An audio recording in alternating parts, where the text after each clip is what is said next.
Welcome back to VRML, where things are heating up. We got the EU semifinals coming at you today. I'm going to be your host for the evening. My name is Philibus. Joined alongside me, we have Jonesy and Ninja Salad. Jonesy, are you excited for today's matchup? It's getting down to the last four teams in the EU bracket here. Yeah, I'm very excited because these last four teams are the ones that have persevered through the 7 weeks of preseason. And then obviously last week we had all their matches last week as well. So this is obviously the best of the best tonight. Yeah, it's very exciting times. Ninja, last week we had... Oh, well, let's just talk about the teams first. We got VRF going against Revolt. Revolt coming off of a very strong win against Niffin last week. And VRF had a pretty close match with French on You. Who are you favoring for this first matchup? It's going to be Revolt or VRF? It's going to have to be VRF. This is going to be the moderator's bias, not the caster's bias tonight. One of my teammates is on that team, Typic, and I'm going to have to root for him. Yeah, that's right. We got home team, well, not home team, but we on the production team for VRML. Typic obviously very helping out, so shout outs to him. We're hoping to see him have a good showing tonight, but it should be epic. Like Jonesy said, 7 weeks of preseason and then a single elimination postseason bracket starting from last weekend. Things are really starting to heat up, so it's exciting. Taking a look at the rosters, we got VR Floopy, Pixel Player, the God Jambo, Typic, Pixel, and Typical Elite. Now this is that roster where they've got Typic and Typical and the double Pixel brothers. So it's going to be fun casting them again this week. And number on Revolt, not sure who's going to be starting, but we'll just read through the whole list. We got Johanto, Fuse, Huckman, Schemos, Mr. Tabs, Hazel, Ollie, and Zabdislav. So pretty exciting matchup tonight. If we take a look over at the matchup page here, you can see that the last time they played, VRF won this matchup, but it was close, 19 to 15 rounds. So it looks like it was a 2-1 victory. And yeah, Jonesy, looking at the map stats, we don't have the actual map picks yet. But what are your predictions on where we're going to go first? Map picks, bans. What's your take on that? Well, VRF is the home team for this match, so we maybe see this skyscraper coming out for them because it's also Revolt's worst map. So VRF are going to have that huge advantage when it comes to the plays on skyscraper.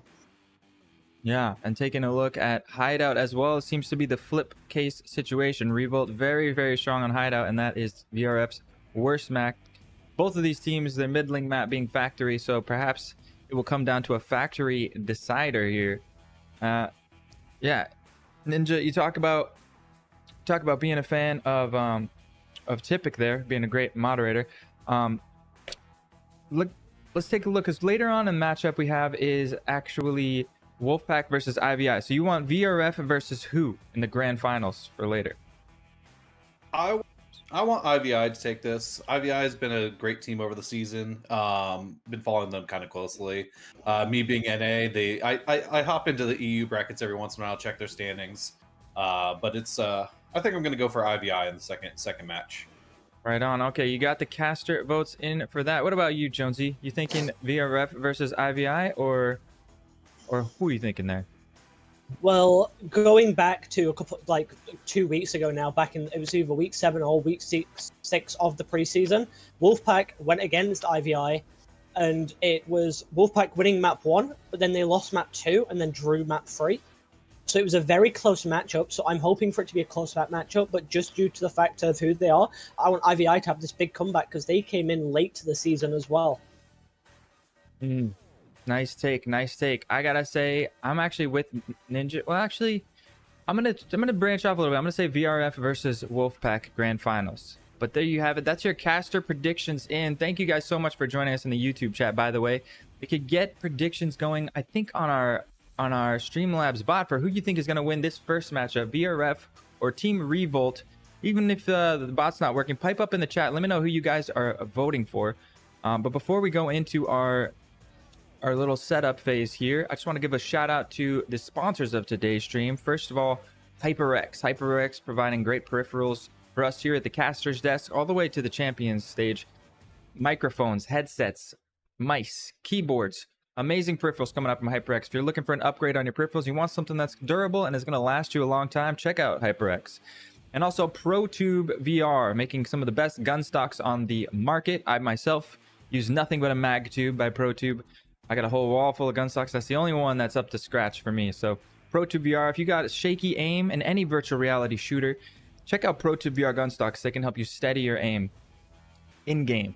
And last but definitely not least, Triangle Factory, amazing producers of this game that we're playing today. Thank you so much to Triangle Factory for creating. For those of you who don't know, Breachers, just joining us for the semifinals, Breachers is a 5 versus 5 tactical shooter, similar to some regular games you may have seen, like Rainbow Six. I don't know, I was blanking on Rainbow Six for a second. Rainbow Six Siege, kind of a mix between Rainbow Six and say like Counter-Strike or Valorant, if you think of that. More so Counter-Strike. And teams will pit up in a 5 versus 5. There'll be 2 bombs planted inside of a building. The attackers' objective is to defuse said bombs, whereas the defenders are trying to stop the attackers so that the bombs will in fact go off. It would be a race to 7, and today here in the semifinals we are in a single elimination bracket. That means every match that you see today, one team will be advancing on to the grand finals, and this next team will be packing up and heading to the 3rd place match. Actually, they'll still be playing tomorrow, but we'll get to see who takes 3rd place. Won't have a chance to win, but you'll still see more of them no matter what. But either way, elimination bracket, tensions are rising. But with that having been said, actually, any more notes from Ninja? You got any more notes about today's matchup before we go into our little setup phase? We've still got a little bit of time here. Oh, you're muted. I think you're muted. You're muted.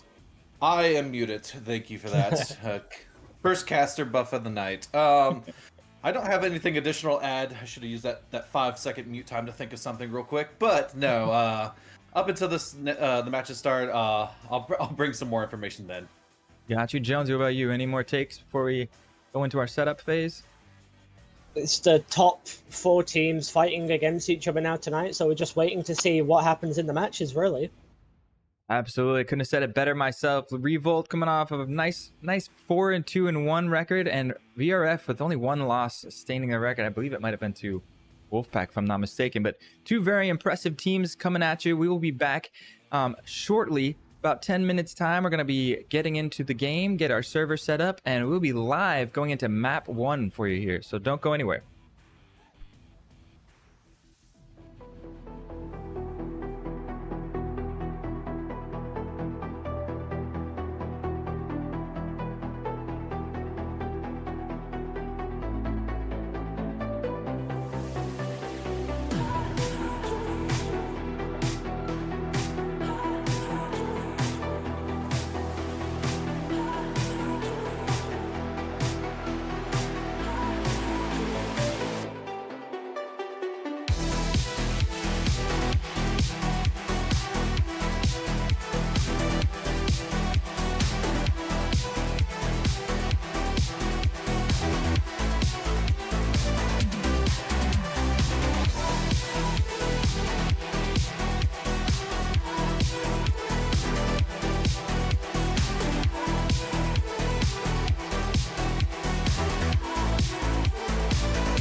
welcome back to VRML, where things are heating up. We are just about ready to jump into our first EU semifinals match of the day, VRF versus Revolt. And yes, co-casting today, we've got Jonesy. Jonesy, you're our EU resident expert. So what can we expect as far as play styles coming out of these two teams? Well, both teams are more on the, I'd say, the aggressive side when they're attacking. Rather than sitting back and going for a slow push where you're getting onto site with around a minute left, they're getting on this site immediately as quick as possible to try and make the enemy try and do this retake. Obviously, if you push the enemy into a retake, you're going to be able to watch the angles a bit better, just like you were the ones defending. We have a lot of roaming coming from both sides, each team having a resident roamer, which kind of changes per map basis. But obviously, it just completely depends on which players are in what positions, and it's the same sort of strats that we've seen in all the other EU games. Yeah, it's very interesting. Something I noticed watching my first couple of EU matches last weekend was that there's some teams leaning into that retake setup. So perhaps what you're talking about may be a reason that meta has evolved that way over onto EU. Ninja Style, you got a chance to watch any of these EU matches from either last weekend or throughout the preseason? Yeah, I caught last weekend's matches running the tournament here and there. I do like the playstyle of VRF. They're a little bit more aggressive than Revolt, but I'm looking to see what Revolt has coming out from them. Yeah, should be an exciting matchup. Now, I know there's one thing that stays pretty steady from NA to EU, and that is consistent roaming. Most of these top teams have like at least one solid, not completely dedicated roamer, but Jonesy, who can we expect to be roaming around for each of these two rosters? So RVL, we usually have Fuse sticking back on site, but then complete opposite Hazel. Hazel is usually the floor above or the floor below, sometimes even 2 floors above, just trying to hold off these off angles and peaks, which you see typically coming out. Speaking about Typic is usually roaming for the side of VRF, sitting in the same sort of locations, watching these off angles, looking for these basics pushes. Just like on Factory, we see a lot of locker holds when you're on this middle floor.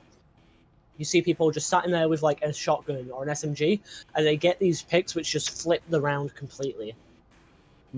Yeah, the roam, we've noticed same in NA, the roam can be a very powerful tool in any arsenal. So just as usual, especially as these semifinals and later postseason matches are advancing and we get down and down to the top teams, I always bring my little black notebook to these, and today I have so many blank pages ready to go. If you're just tuning in at home, be ready. If you play Breachers and you want to play competitively, be ready to take notes, because these guys are going to show us some stuff. And yeah, Ninja Salad, I don't know about you, but I'm so stoked. We're almost ready to get into this match. What are your hype levels at from 1 to 10?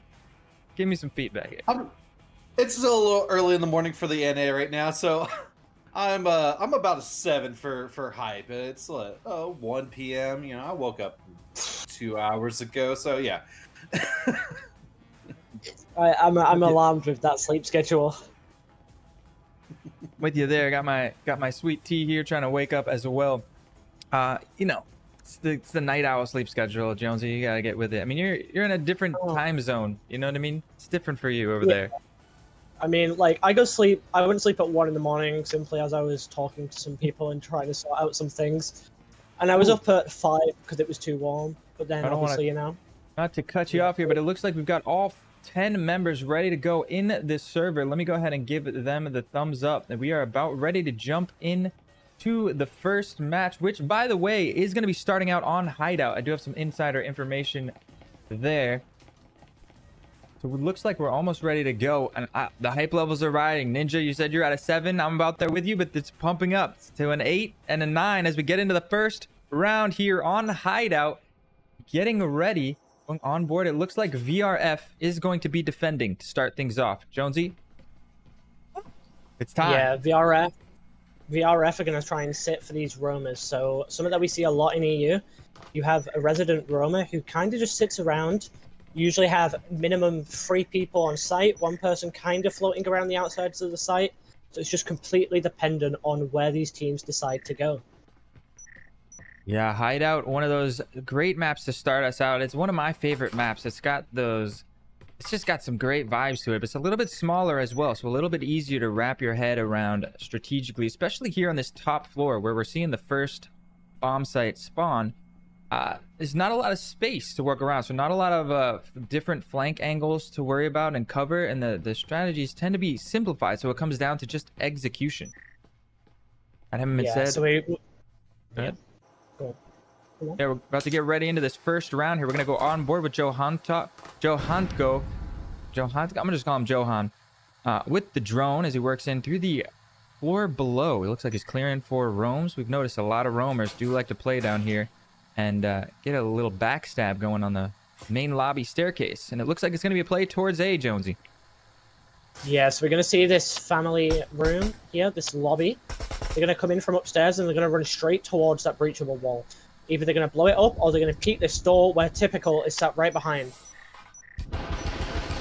Yeah, we see 3 members of Revolt already having control of this lobby as Typical decides to get aggressive out the doorway and Hazel pushes through. It's going to be a punish, a double kill from Hazel to start things off as the Fire Nade comes through to slow down this aggression. Let's go on board. Player Pixel picks up a nice kill with the defense. Now down to a 4 versus 3 here. This first round is heating up.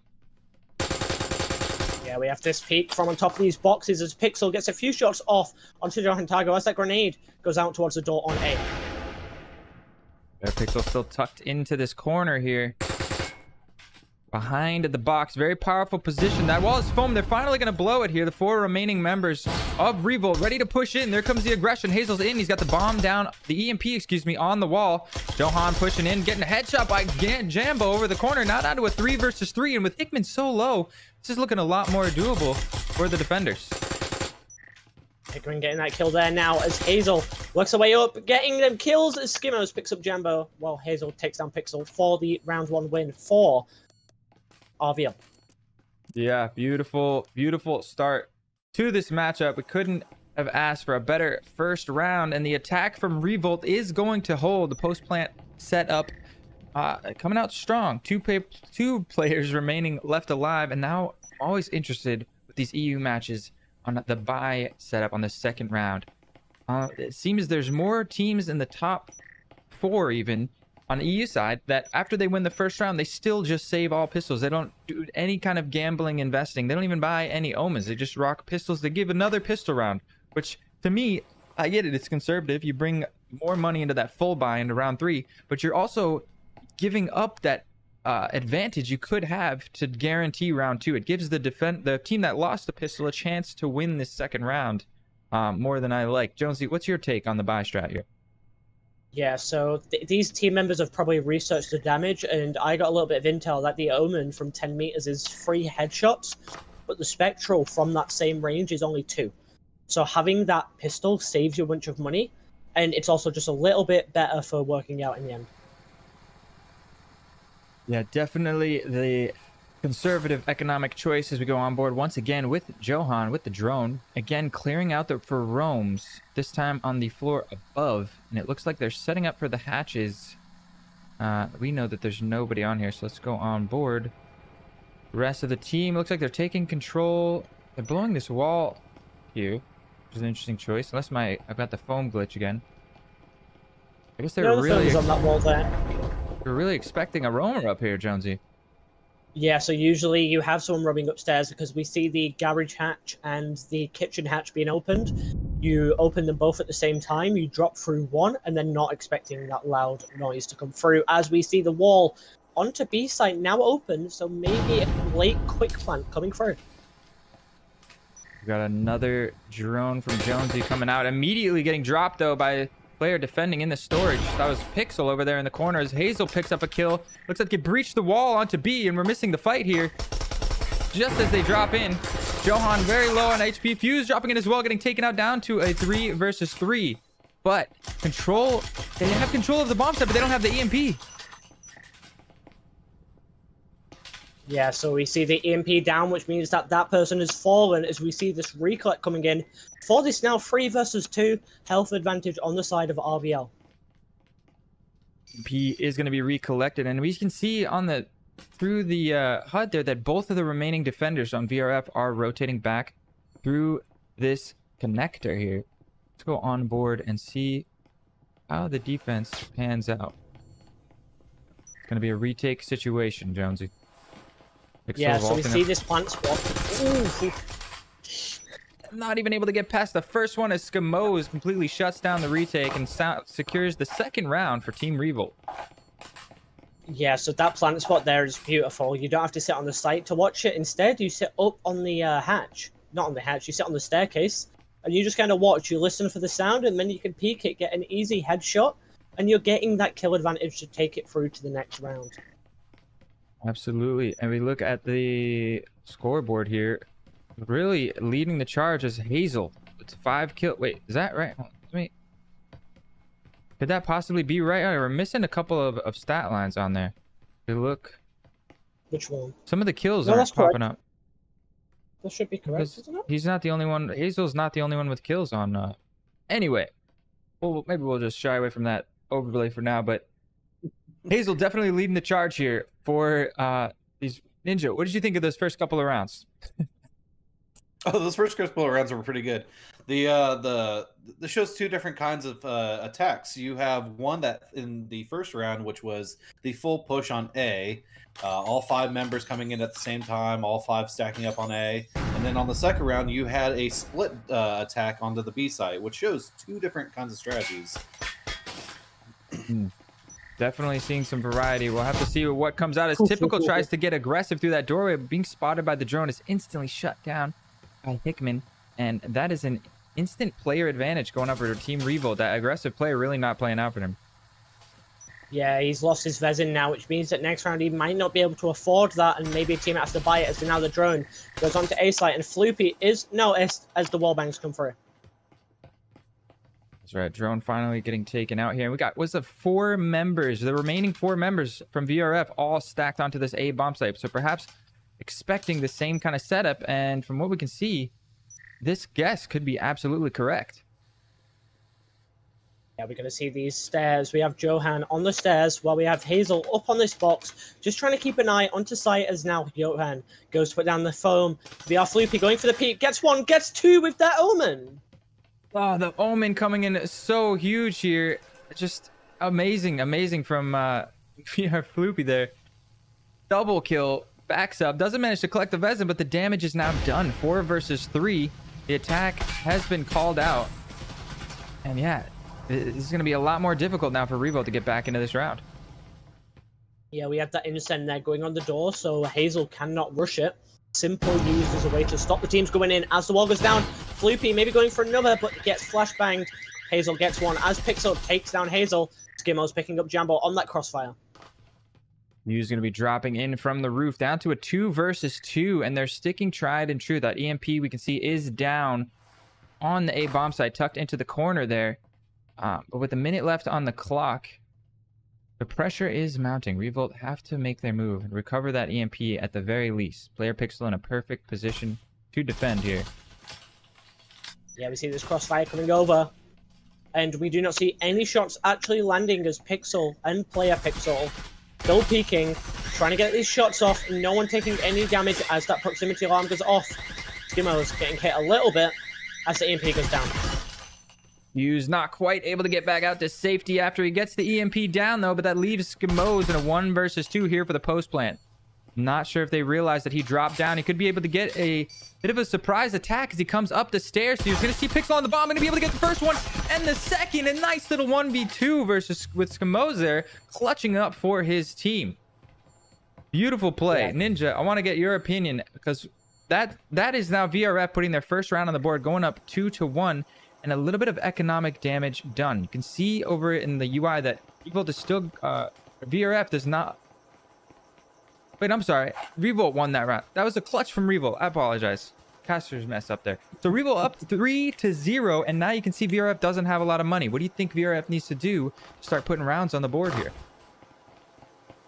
Yeah, they need to start getting these defensive plays out. You know, get a few roamers. You know, they're holding a pretty tight defense on the objective, letting Revolt take a lot of the map before, you know, even the first shot comes out.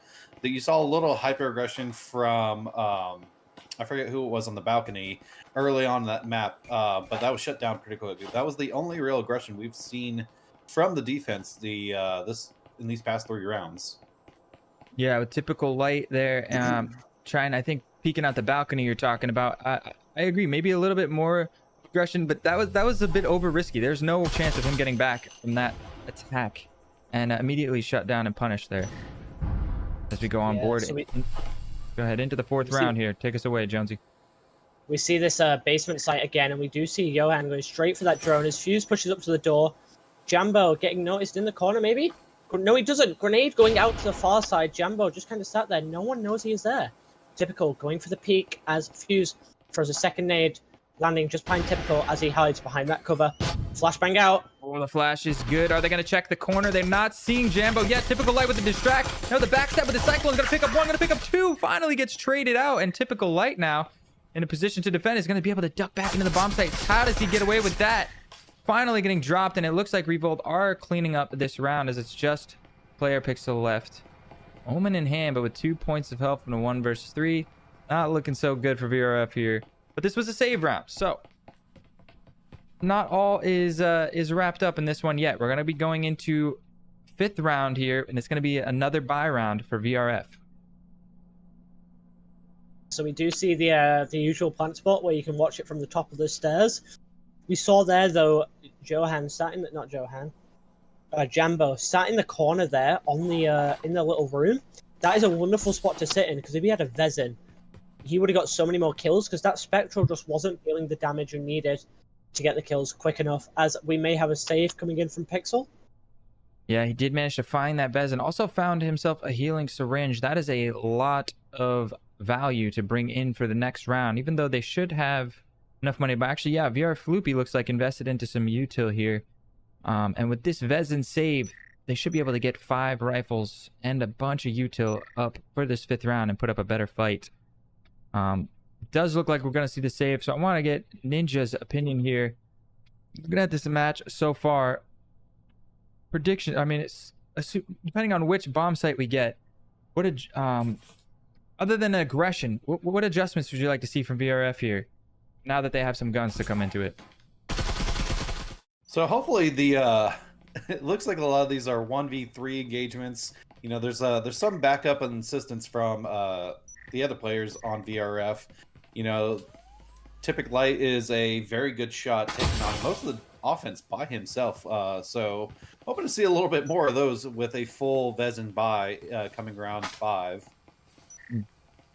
Yeah, you got it. So this is only the second buy round they can see. I know the score line looks daunting to those of you just tuning in, but they bought full guns on round 3 after losing the pistol, and they managed not to pull that off with that aggressive play from Typical and not playing off. So this isn't over yet, Ninja. We got plenty of opportunity for VRF to get back into this. They put this round on the board. They take that momentum into the second half. Tell me, they're definitely not down and out here, right? No, definitely not. You know, we're about to see them trade off on offense, where I think VRF does a little bit better. Hoping to see them do better in the second half.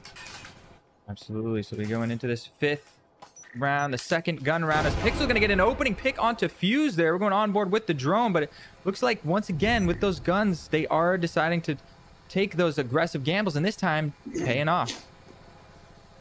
Yeah, so that shot there from the projector room straight to the front door, just getting that pick. As we see the peek through the window on the top player, Pixel picks up Johan and Hazel, but Skimmo's sat behind the truck, gets that kill as Floopy takes down Skimmo's from the exact same window, now a 1 versus 4.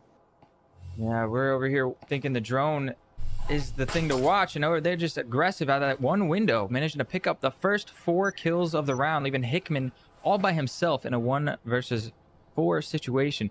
Beautiful adjustment there. Like, I like that. You know, the last time they were in this situation, the Typical Light tried to get aggressive and it didn't pay off, but they stuck to their guns. They tried to make it happen again, and this time it worked. Too often we see teams make these kinds of drastic adjustments. Something doesn't work once or twice and they try to completely shift into something maybe they're not as comfortable with. I really like to see that from VRF, sticking to their guns and showing us that they are confident in their strategy and their play style. Yeah, so seeing this playstyle coming out where they're being much more aggressive now. They're peeking that window. They're peeking these doors. It's given them the advantage heavily, only losing 1 player in this round. Yeah, player Pixel. And the damage was done there. I know he picked up at least a double kill, if not a triple. He was... Yeah, it might have been Pixel. not Pixel player with the first kill. Yeah, so at least a double kill there, and then traded off immediately by I think it was VR Floopy on the death there. So beautiful start to this round, unless Hickman can pull off something amazing as he finds the first one, but he does not see Jambo around the corner, and that is going to be the first round on the board here for VRF. So yeah, so that comeback's going to come through. But yeah, Typic, Ninja, you come from Onward. Do you see these comebacks a lot? You definitely do see a lot in a lot of this more in Onward. You do have more time in Onward versus Breachers. 3-minute rounds versus 6-minute rounds. So there's a lot more time for you to think, get that game sense knowledge. Whereas Breachers, you have to think a lot faster. Hey, all right, I am this many people down. I'm the only person left. What do I do? Where's everybody at? So you have to have your game sense on point for Breachers. Yeah, a lot less time to think. You got to think quick on your feet. Yeah, you're right. Onward, a little more paced, methodical. You're an Onward player yourself. Do you play any Breachers? What do you prefer between the two games? I do play Breachers.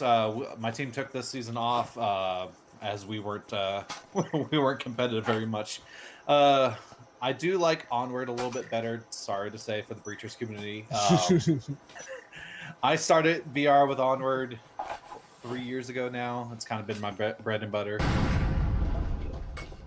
Wrong answer, wrong. But no, it's totally understandable. A little bit more paced, methodical player, whereas Breacher's a little bit more, fast-paced. Did I mess up my camera there a little bit?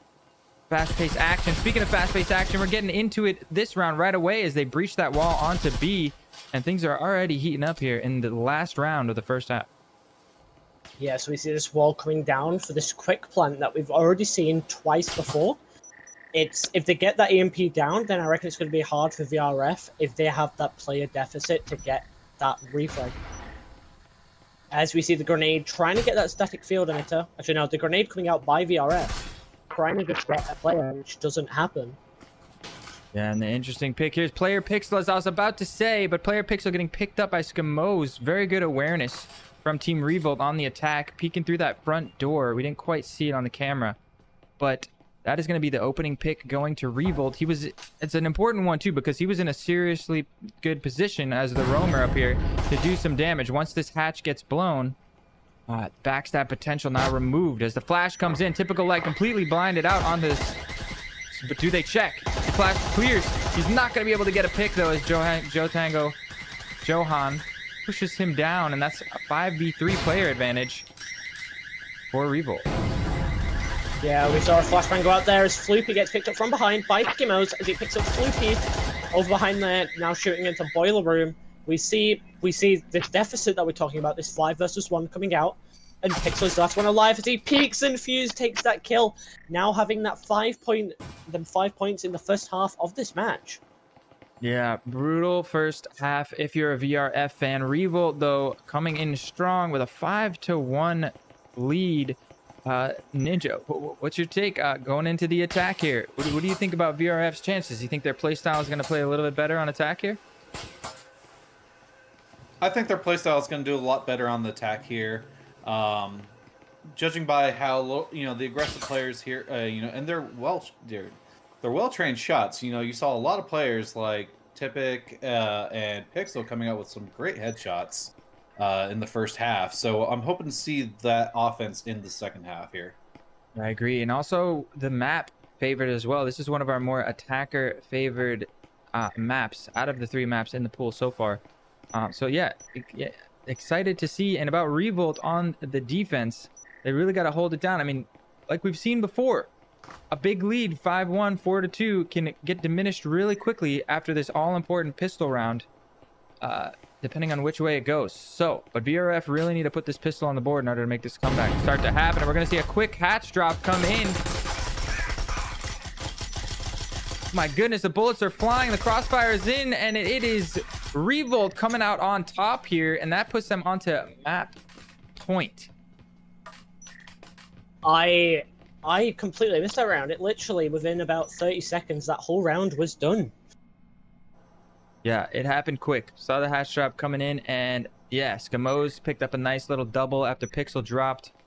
Very very quick. I mean, I like the curveball to throw in from VRF.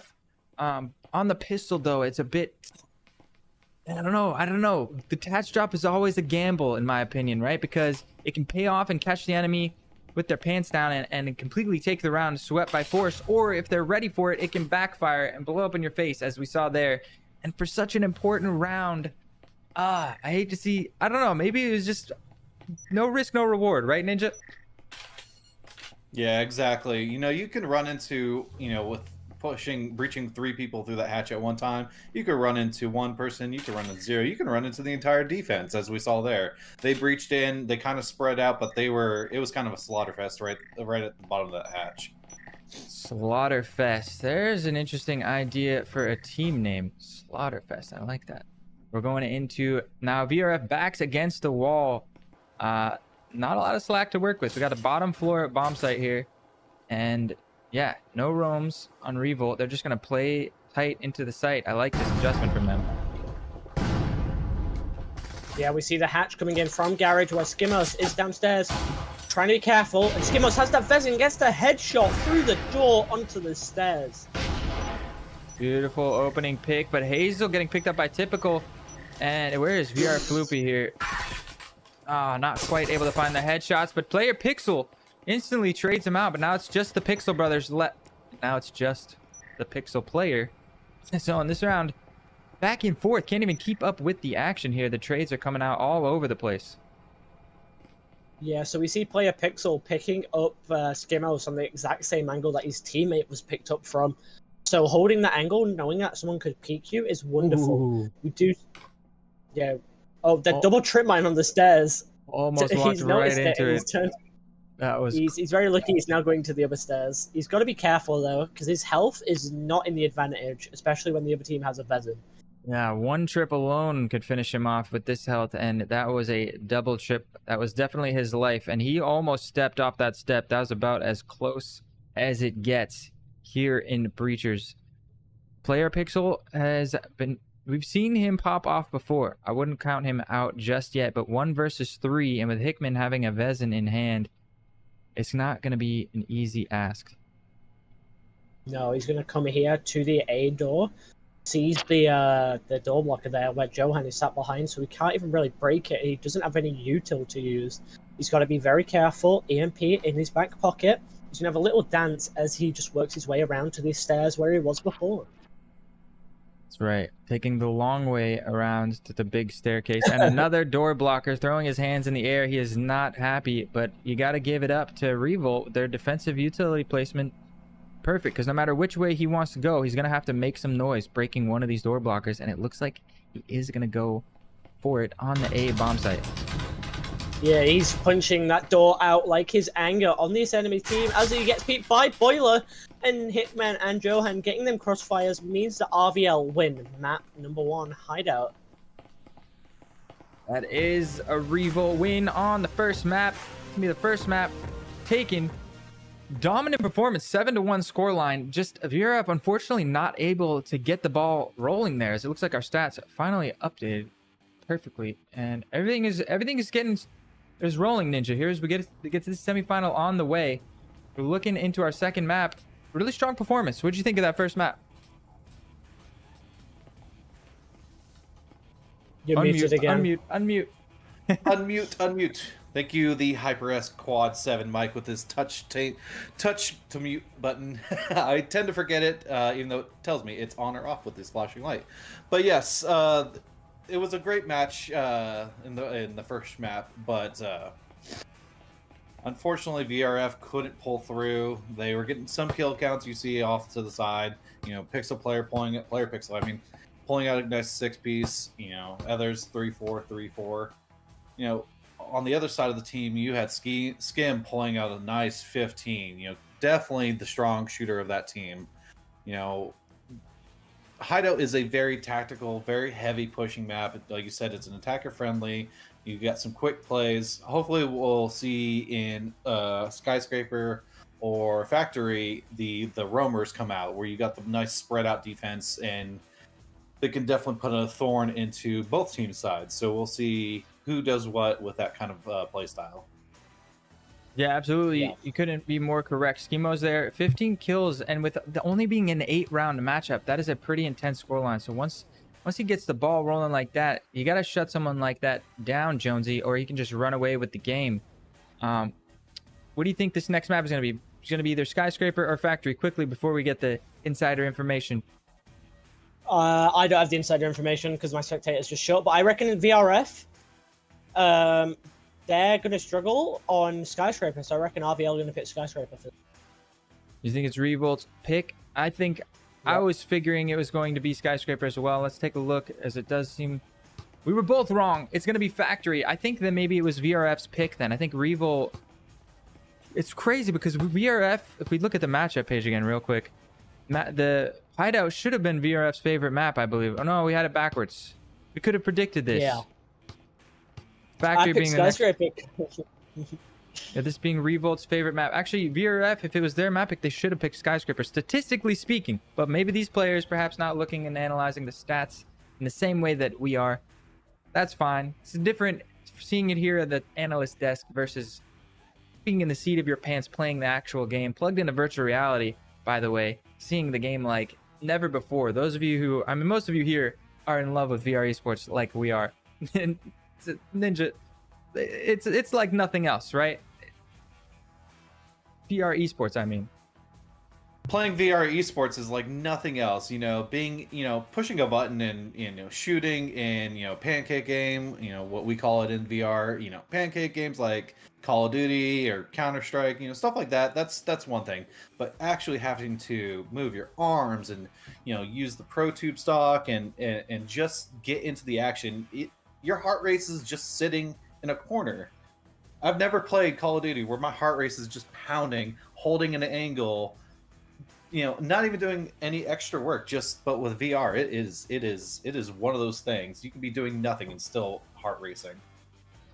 Yeah, it's like the closest thing we have to plugging into the Matrix, one of my favorite all-time movies. By the way, we're not plugging movies, but getting into the second map, we're going to Factory. Factory is a much bigger, much more complicated design for a map, Jonesy, than we have on Hideout. You know the playstyle of these teams better than anyone else as our resident EU expert, which we know that this is kind of an even map statistically, but for playstyle wise, what do you think Factory is going to favor? I think VRF, personally, just simply due to the way they play a lot different than most teams, and especially on these larger maps such as Factory and Skyscraper, you see different strategies coming out. You see more long-range attacks, but on this map, there's a nice mixture between the assembly line and then blue stairs. These are two completely contrasting size areas, so I think VRF could take this one, personally. But RVL, on the other hand, quite an aggressive team. If they play it right, then they could just get the right shots and take this map as well. RVL definitely with the momentum lead coming off of that last map.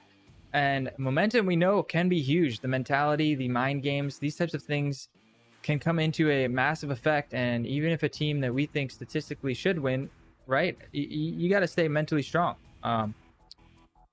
So we got Ninja, you're our bot expert. Did we get the what were the numbers looking like for the votes on that first map? Any way to look into the stats on that? Yeah, the bots were, it was actually in favor of Revolt. So the community picked the correct winner correctly. So it was if I do the math, it was 3-1 in favor of Revolt. Props and shout outs to you guys tuning in on the YouTube over there. It looks like you guys were right, and I have to say I'm pretty impressed, given that the seeding, you know, VRF being the number 2 seed with a better record and the stats leaning towards them going into this, picking Revolt to win that map, especially with as dominant as they did, a bit of an upset. I gotta say, you guys seem to be the connoisseurs here. Maybe we should get we should look to the chat to get some analysis for this next map. But predictions. Let's get some caster predictions going into map number 2, which is going to be Factory. Jonesy, you already said you think that VRF is going to favor their playstyle. They're going to come out on top. What about you, Ninja? Think VRF is going to tie it up 1-1? We'll go to a map 3 decider, or do you think Revolt's going to close it out in 2? You know, just being a caster, I want to see that map 3 decider. I love the 1-1 going to map 3 decider, the teeth clenching, what's going to happen next. I don't want to see a 2-out blowout. I just want to see that map 3 decider. I'm with you there, especially they're going to be hungry. Coming up a 7-1, that's like a statement. They weren't even able to get the ball rolling. They're going to be hungry. I'm with you. I think VRF.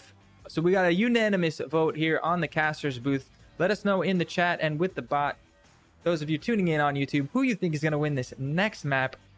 I believe we're going to go, we have a timeout here, so we're going to take a short break while we wait for these players to do what have you, charge their headsets, these sorts of things, get everything set up. But we will be just right back after just a short break with our second map. Don't go anywhere.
And we are back once again here for the Breachers EU semifinals. Now, before we get started back into this, we have a lineup of games. For those of you who are just joining us in the VRML lineup and you like these VR shooters and esports, we've got multiple games coming out, right? Ninja, let's go over the lineup. We've got Pavlov. What other games we got coming right around the corner? Yeah, we got Pavlov. Pavlov started their season 10, I believe, season last week. Onward is starting season 15 on Monday.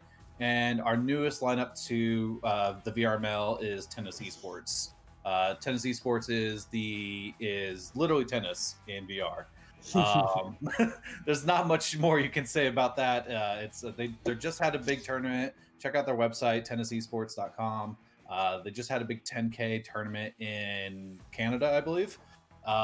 So it's a great addition to VRML. We're looking to see how that season goes. just like everything else, check out them on the website, vrmasterleague.com/tennis esports. Yeah, I just jumped into the Tennis Esports Discord server, and that looked very interesting to me. I might have to pick that up and get myself a little racket adapter for my Quest controller. That looked like a lot of fun. But I think actually, speaking of the lineup, of course, don't forget to mention Breachers, which Season 1 is just around the corner. I'm going to go ahead and give them the ready up as we do have everybody joined into the server. We're going to be jumping back in once again. We are in the semifinals. It is Revolt versus VRF. First map was Hideout. Stats aren't quite showing up there, but Revolt took that very convincingly as the underdog, 7-1 on the scoreline. And the next map we're going into is going to be Factory here, and we are jumping into the game. Getting things started here, and it looks like the first bomb site is going to be on the bottom floor here, and we're seeing this new meta strategy where one of the members of Revolt has stuck with that Jesper and bought up a couple of healing syringes. Johan being the team player there, and allowing his team on the pistol round to come out with 2 syringes. Jonesy, what do you think of this buy strat up? I like this new strategy. I've personally been using it in public matches. You give, like, I play with my friends. So obviously you can party up, play with your friends, play with your team. It's a good strategy because you get these 2 healing syringes, which are a huge piece of utility. And then you give your Jesper, which free taps to the head, I found out, from like 10 meters away. And you can get these picks from like decent ranges, and you've still got health on your chest to reuse if you're getting low in one of these gunfights. Definitely a solid setup, and one you have to do with the latest update. The healing syringe going up to 450. You no longer can afford one if you decide to upgrade that pistol. So a very interesting decision by Triangle Factory. As it looks, we're going on board. It looks like the God Jambo has pushed his way right into this bomb site. It's gonna be a quick play onto the B bomb site here. Ooh. Beautiful nade from Floopy. Gonna drop Zab to Slab, and that's a little bit of pressure onto the B bomb site. As Hickman decides to get aggressive here, but quickly traded by God Jambo. It's a 5 versus 3. Not the start that the defensive Revolt was looking for.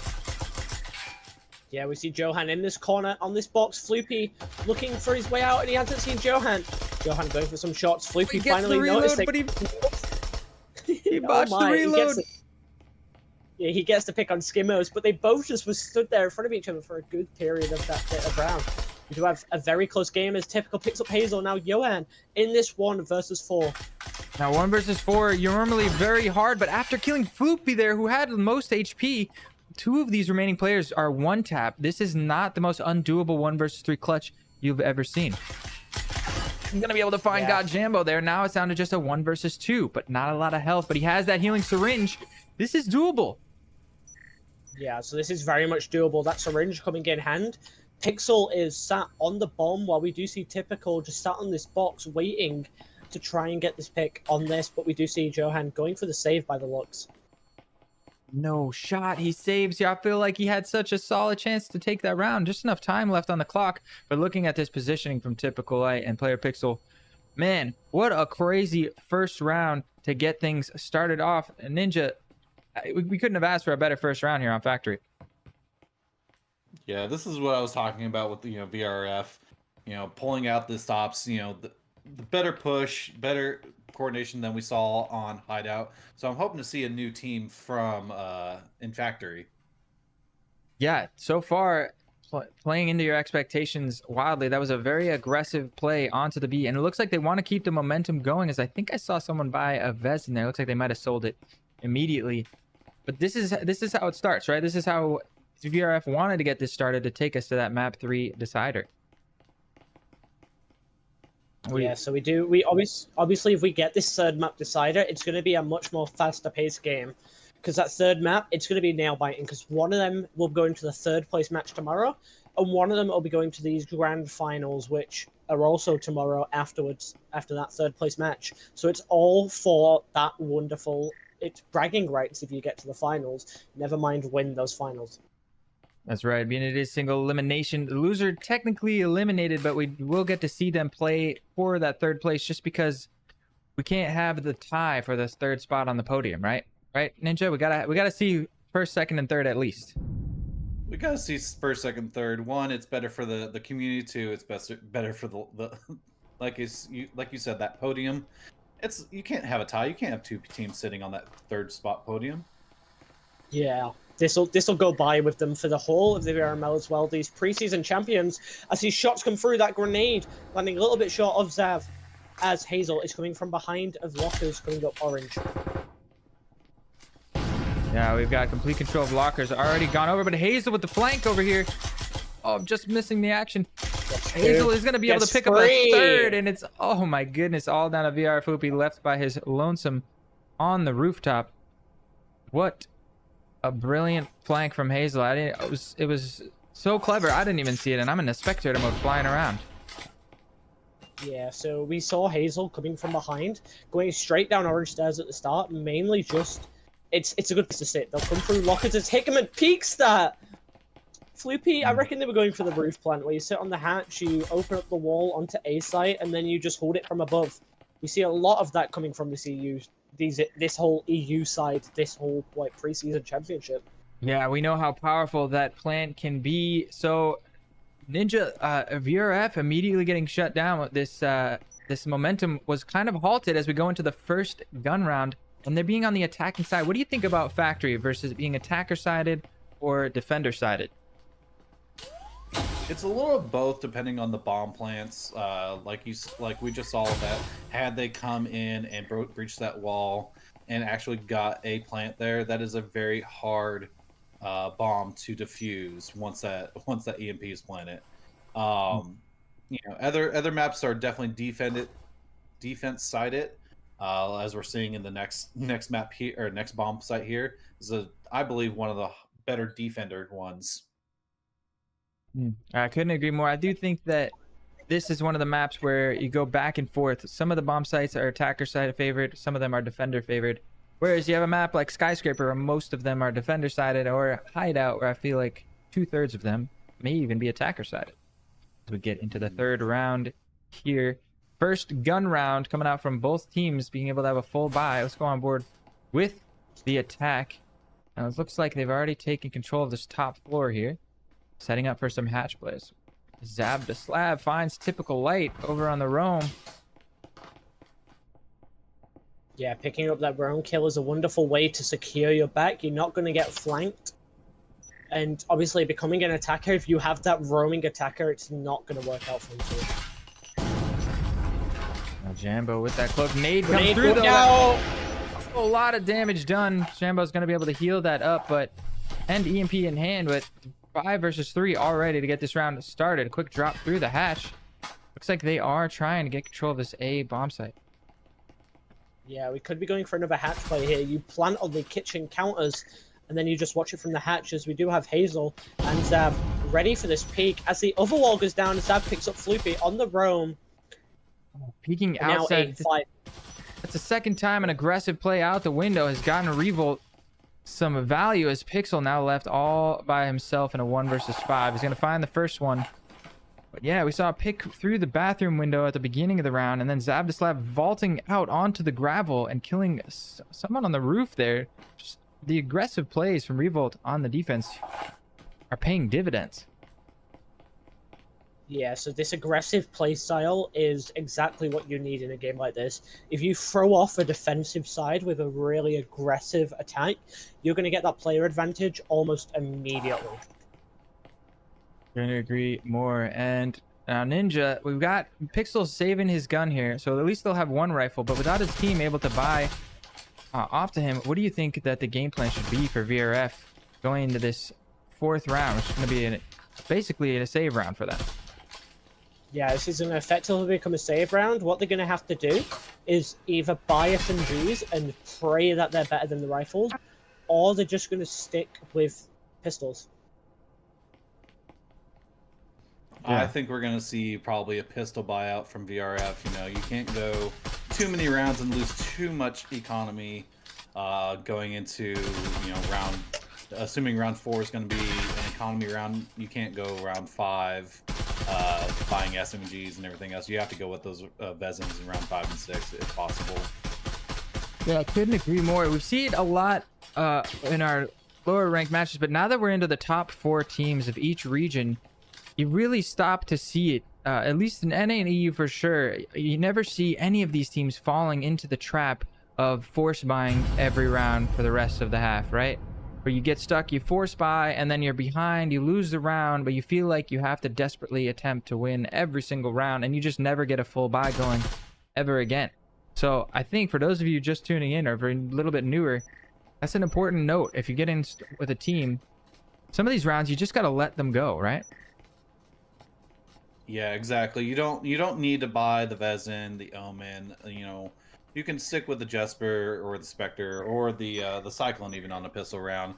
You know, just give up the round, get more points and save for the next round. That's why we call them save rounds. That's right. When we say we're saying give up the round, Jonesy, but at the end of the day, even when you're saving with pistols, you're still going to do everything you can to win that round. You're just not investing your money towards that end goal, I suppose. Yeah, you're not buying these rifles, but still we've seen people get aces with Cyclones against Vezins and Maruis. These top 2-tier rifles that you see coming out, a measly little pistol that's worth 500 retail against 2,900. You can really get some picks off, it's just depending on the player who uses them. We're getting a quick breach in with the pistols here. It looks like they're going to go for a hatch drop. And we've got a couple of members here to defend, but the smoke, the defensive smoke may actually play to the attacker's favor. Oh, we're not going for the hatch drop, actually. Looks like they slowed it right down, and the footstep audio was there. I think this would have been the perfect opportunity to go for that hatch drop gamble play. Whereas you had... Oh, nice nade there. And the attacker smoke. See, they put that attacker smoke almost in the exact same spot as the defender smoke. They were in a good spot. Jambo going to be the first one into sight, immediately getting shredded by the Vezin, but Pixel... with the Vezin for his team, saving from the last round, is able to trade that out. They have a man advantage here. If they can get control of the site and pick up another gun or two, they could have turned this round on its head. Yeah, Hickman immediately goes and takes the space of Johan, trying to keep in the same spots, because you don't expect someone to go back to where their teammate died. As we see these peaks coming out, and Zav gets killed by Pixel, as Zav was sat behind these boxes in this orange corridor. And that is a 4 versus 2 situation for the attackers. And they have 2 rifles in hand as well. This round is slipping away from Revolt. Oh! As we see another kill coming in from Player Pixel over the top. Hickman manages to drop one, but in a 1 versus 4, that's just about all you can hope to get done. And just like that, DRF on a save round, Ninja no less, managed to stabilize and tie us up 2-2. Yeah, like we were talking about, you don't necessarily need to lose your save rounds. You can win them. You know, you saw the first pick off by that Vezin, that nice, well-placed grenade. Saw the defensive smoke come out, but that didn't play a factor in the attacker's decision. And it was funny to see an attacker smoke go in the exact same location. Well played by VRF. They went through that hatch. Then they decided to rotate around and come through a different breachable wall, which kind of split the focus of the defense. Yeah, it was a beautiful start. That for Nade opening things up with the pick, and then Pixel with that Vezin managing to trade out after Jambo charged his way in as a spearhead. And with the man advantage, they rotate around. And then again, I like this from Pixel. He's the only one with the rifle on their team, leading the charge, taking the gunfights, and he got them another rifle, not only getting a kill, picking up another rifle for his team, and that round just completely slipped away from Revolt. So they're going to be able to buy here going into this 5th round, but the momentum definitely favoring VRF at the moment. Yeah. So we do see RVL, just one member doesn't have a rifle. They have a Cyclone. So maybe we see this ace coming out from Zav with the Cyclone. Starting generator as Jambo rotates around. Roof hatch open as 2 now drop onto blue corridor. Yeah, they have dropped immediately in. I didn't expect this fast of a play. Nice nade stack coming out into the back. Going to do some damage on Eskimos. He survived with just 1 point of health, I believe it was. And he is going to manage to get a kill as well. Somehow fighting off the back foot here. Eskimos really impressing me this round. Dropping down to 1 health with the nades. But the pressure continues. VRF charging forward onto this bomb site. Eskimo finally gets traded out.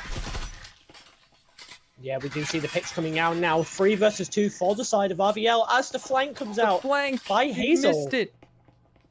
He missed it. I don't think we saw much of that on the replay, unfortunately. Yeah, no, I probably should have just given up on trying to catch that replay. I thought maybe we saw something off the side of the screen, but Hazel with a nice little flank on the 1-2, cleaning that round up for Revolt, and they take the lead going into the last round of this first half here, Ninja. Yeah, this shows the benefits of having a roamer or a flank or a lurk, whatever you want to call it. Every team, every region calls it something else. But having that one player that can just come in when the team's attack is focused elsewhere, that is heads up breachers right there. Yeah, the second map, not disappointing. Nightfire reached out to me before this started, and he was jealous that we got to cast these matches, and now I'm starting to see why. Is this match is really heating up. Yeah, these EU matches do seem to do that quite quick. Like, NA do it, but I think EU, they just cook a little bit quicker, cooking on gas. Yeah, 3-2 advantage. Not to get too comfortable, but Revolt here, they're looking to close this out in 2 maps. They don't want to take us to a 3rd map decider, but of course VRF is going to have something to say about that. All 5 members here stacked up outside of this blue staircase. They're quickly going to work their way in. We see the drone from Typical Light. Go on board with the drone, see what he spots. Yeah, we do see this drone coming now through main lobby. Hazel sat behind, well, in front of the table, hearing that drone. Peaks gets one. Will they manage to get player? No, they do not. Hazel does take that drone out as 2 smokes go out. Wallbangs through the wall on player. Pixel takes himself out with that grenade. Hazel getting aggressive into the smoke grenade. He's going to find God Jambo there and looking for more. Oh, beautiful plays coming out from Hazel, as now it's just Typical Light and Pixel in a 2 versus 5 with everything to do here. It's going to be tough. So Hazel's one of these much more aggressive players. They're going to attack these at points that you don't usually see from attacking. They're willing to risk their life, but usually they come out taking a life rather than their own going down. Yeah, and it's there's no point in saving here. It's the last round, but you can see Pixel throwing his hands up in the air there, as it's difficult. A 2 versus 5 in any situation is difficult, but with the momentum that Revo they're having, Eskimos with the backstab is going to pick up Typical. Pixel, it's going to have to be the 1 versus 5 ace clutch, and Hazel going to shut things down. No ace clutch today. There it is, though. Hazel is much more aggressive with these players. And do you see a lot of that yourself in the NA region, Ninja? You do see it a lot in NA as well. You know, having that aggressive defense, just 1 player or 2, you know, really messing with the tempo of the attackers. This is why, yeah, at least with most teams, you see a really heavy attack. Don't give the defense enough time to even aggress back. If you have a long setup phase and you're trying to clear out a lot of room, that gives the defense a lot of time to just say, hey, we're going to go say hi to them in this hallway versus them meeting in this room. Yeah, brilliant setups. What do you think so far of the VRF's playstyle? On the attack, it's over. Now they're moving over to the defense. They're already on the back foot. We want that map 3 decider. We're giving them our energy. What are we thinking so far? You know, looking at their prior match, I pulled up the stats for this. VRF won the last match 7-3. I don't know if we're going to see the opposite. I'm kind of thinking we might see Revolt go 7-3 on Factory. We might not see that match 3 decider as we were hoping for. Oh, a team flash. Unfortunately, Hazel was just stuck in the corner. Didn't realize he was still inside. And a nice opening pick on the Floopy, but quickly double traded back, as now VRF take the player advantage. This is how the comeback starts. It's all important pistol round, getting off to an explosive start. No pun intended. Yes, we do see that grenade coming out from Floopy.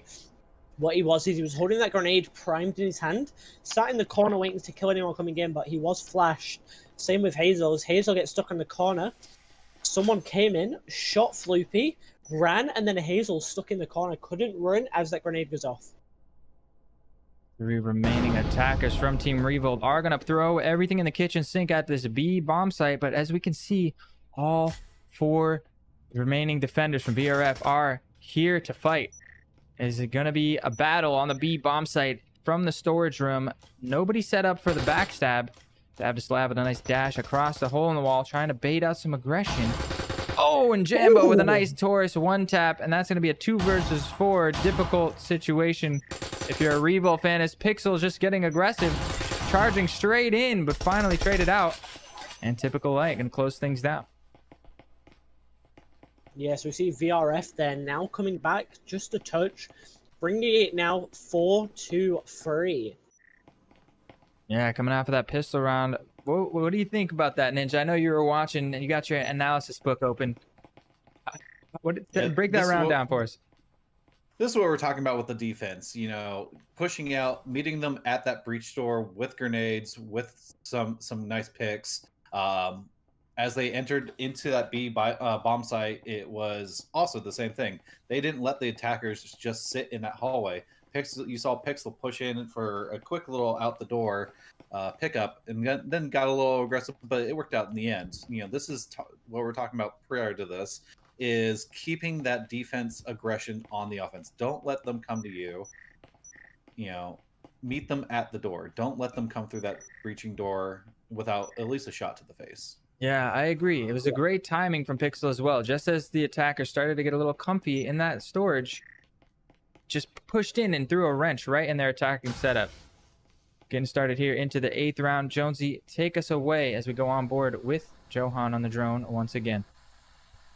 Yeah, so we do see this hatch play again, but we do see Johan going through orange, mainly just simply due to the fact you usually have someone sat in the corner. And we do see that double trip mic coming out on the door, which VRF have had a bad experience with in the past, nearly on Hideout, but RVL hopefully noticing that as they take them both out. Maybe we see an orange rush, but we do see 2 people on the window into the blue corridor. Phil, why don't you follow the attack through orange?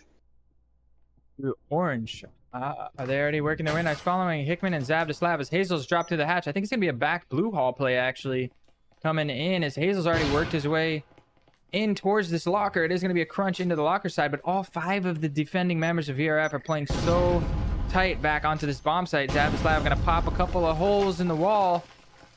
Oh, things are starting to heat up. The tension is rising, but no bullets flying back and forth just yet. Sweet. Jambo peeking around this pillar with the Taurus in hand. Feels like he's going to be the first point of defense, but go dashing back and forth. Even I, as a spectator, can't tell where Revolt want to hit. Yeah, so we do see this playstyle coming through where they're all going to try and spread out. They're all going to go for these angles, which is not something you see too often. With a back and forth, what's the word? Deception, right? It's unpredictability, as though Hickman does peek into this hole. It does look like perhaps I guessed right here is the tactic. Yeah, Zab to Slab throwing the EMP down on the wall. They're going for a quick plant here with 5 members still alive on both teams. Hickman finally finding the first pick over the top. Quickly, Pixel trades him out, but the bullet's flying back and forth, and it's Revo coming out on top. Despite having a Vezin in hand, that round was over before it began. Yeah, so seeing these quick rounds is wonderful. Ninja, I see you, like, obviously we can't really see you, neither can the chat. What is your your facial expressions as you're going through this round? What is going on? Oh, as a spectator, I enjoy watching, at least, you know, from the 1,000-eye perspective, is, you know, like we were just talking about, you know, the defense needs to be aggressive. That round, they were not aggressive. They let Revolt take as much as want. They were in the hallway going back and forth, just playing peekaboo, basically, in the doorway, in the breach hole. And they, because of it, VRF was penalized, and they lost that round. Yeah. So I agree that back and forth little dancing play style. So VRF's got a nice little bag of tricks. I'm sorry, Revolt has a nice little bag of tricks, even on the attack. But we are going to see VRF be able to buy up into this round. Unfortunate that Vezin buy coming out from the second round didn't pay off. I think that may have played into why they decided to play so tight on site together so that they could work with that Vezin. But I think it just didn't manage to get rolling. Like it couldn't get any momentum. Yeah. So we do see this bottom floor again, and we see them coming straight back in through storage. Hazel leading, forgetting to check the corner, and now that proximity goes off. Grenades going around as Hazel gets hit. The chip damage there, but they do have control once again of this storage room. Oh, and the wall spam from Pixel is going to find Hickman through the wall. Completely blind, and here we go. It is going to be once again play towards the B bomb site. Zab to Slab picking up VR Floopy. The aggression this time not paying off. Once again with the dash across, the EMP in hand. Looks like he's going to go for the cheeky plant right behind Zab to Slab, but player Pixel is where I want our attention to go to. He is on the backstab here. He's going to pick up Skimo's out the window. Quick 180. Oh, they have control of this back hall, but it's down to a 3 versus 3. This round could go either way, Jonesy. Yeah, we see some similar health, but now we do not. We see the health advantage on RVL as Sav picks up Pixel, as Pixel's trying to rotate around behind the boxes. Grenade going up, landing into the EMP, no one getting hit. Zav under fire from player Pixel. Shots going everywhere. We don't know what's going on as that Molotov goes down for zone control. That typical light working around the backside with the backstab. Johan's still outside that window in a perfect position to shut that down, but player Pixel on the front line. Typical light with the backstab. Oh, he spots one through the crack, and he sees the shoulder. He gets the double kill. Oh, now it's all down to Johan and 1 versus 2 post-plan situation, but the tap comes in. He's gonna have to push forward, finds the first one. Wisely backs up, calling the bluff, saying you're not gonna stick it. Typical Light actually did try to stick it, but what a clutch from Johan. Puts Revolt onto map point here. Ninja, what do you make of that round? Oh, that round could have went any which way. You saw a flank come out. You saw aggressive defense. You saw aggressive offense. You saw, what else did you see in there? A trick with the, oh, I'm gonna defuse. No, I'm gonna not defuse to bait the player. You saw almost every bag of tricks come out in that play. Yeah, deep into the bag of tricks went VRF, and still Revolt managed to come out with that amazing clutch off of the back of Johan when it felt like VRF had control of that round. They flipped it on his head. Mm-hmm. Yeah, brilliant showing, and now that's map point for Revolt. So VRF backs against the wall here, pressure mounting, and it's going to be a 4 spot coming in for round number 10. Yeah, so we are going to see these Vezins coming out from both sides. As RVL know, they win. This whole they go into the finals if they win this map. And VRF are going to have to play a bit more careful holding these angles because they need these next 4 rounds in a row without a loss to win. To be able to go through to the 3rd round. 3 to tie. Oh, yeah. And the best they can do is tie at this point as we see a quick play. Revolt, like you said, are actually on series point now. As we see the nade come in, is going to bust that door blocker. Typical Light in an interesting position over on the assembly side here. So we check it out. Looks like if they do decide to go through the assembly, they're going to have to clear out that angle. For that reason, it looks like they want to push their way in through the museum side, quickly blowing a hole in the wall. Defense is here to defend, but I like this aggression from Revolt. It's going to be difficult without full guns. Yeah, we do see Pixel go down.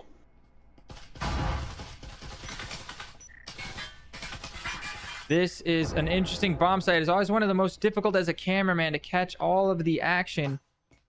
As Revolt come out on top, that's series point. They could do it. This could be the last round of our first EU semifinals match here. It's all down to Floopy, and that's going to be it. Revolt, with the upset in 2 maps, are going to take this series with a 7-3 performance on Factory.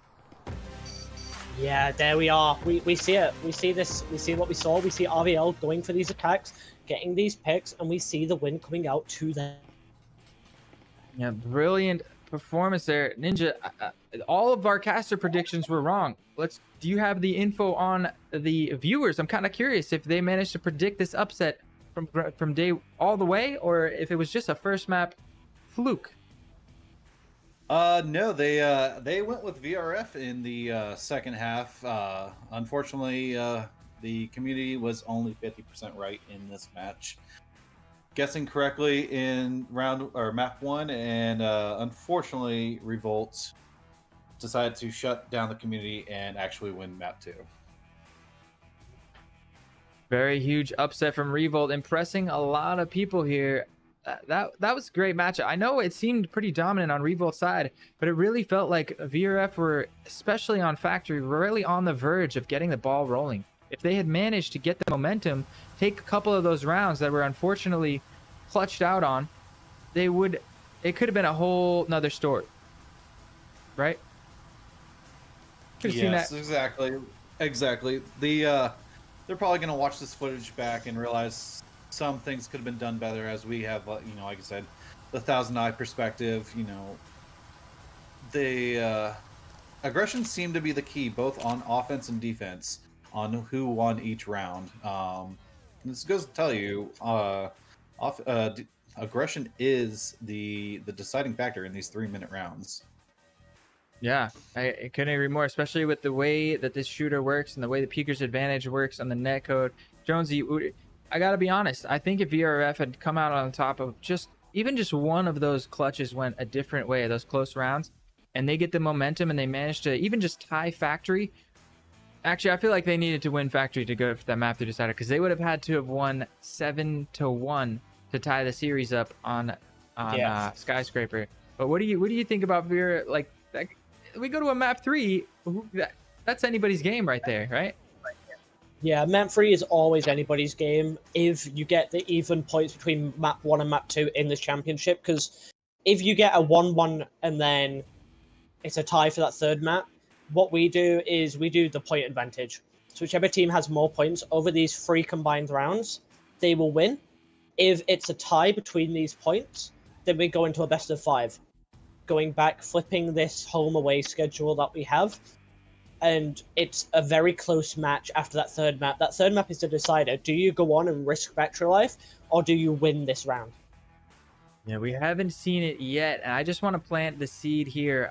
I hope with all my heart that in one, either, I don't care if it's NA, EU, APAC, I want to see the first best of 5 decider trigger come in a grand finals matchup for first place. How epic would that be, Ninja?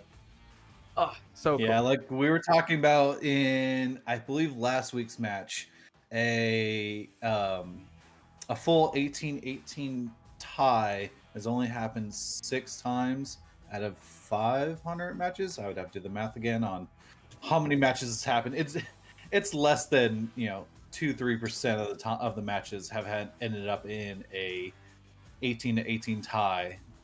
The odds of us seeing it in the postseason, very little. We'll wait and see. We'll wait and see what happens. We haven't seen it yet, but that's what I'm hoping. I want the maximum hype to come on one of those grand final matches, because that could get extended. We have a potentially infinite tiebreaker going on, because if the best of 5 then gets tied again, you go to a best of 7, and if that gets tied, you go to a best of 9. This could be legendary preseason finals. But taking a look at the scoreboard one last time, Hazel once again coming out as the top frag on his team. Very dominant performance for him. Someone for tomorrow in the grand finals, as Revolt have advanced, we're gonna have to keep our eye on him, as he has been the playmaker today. Very strong. Yeah, and go ahead, Jonesy. He's been playing very well. Obviously, in every match, people aim for top frag. I say don't aim for being the top frag.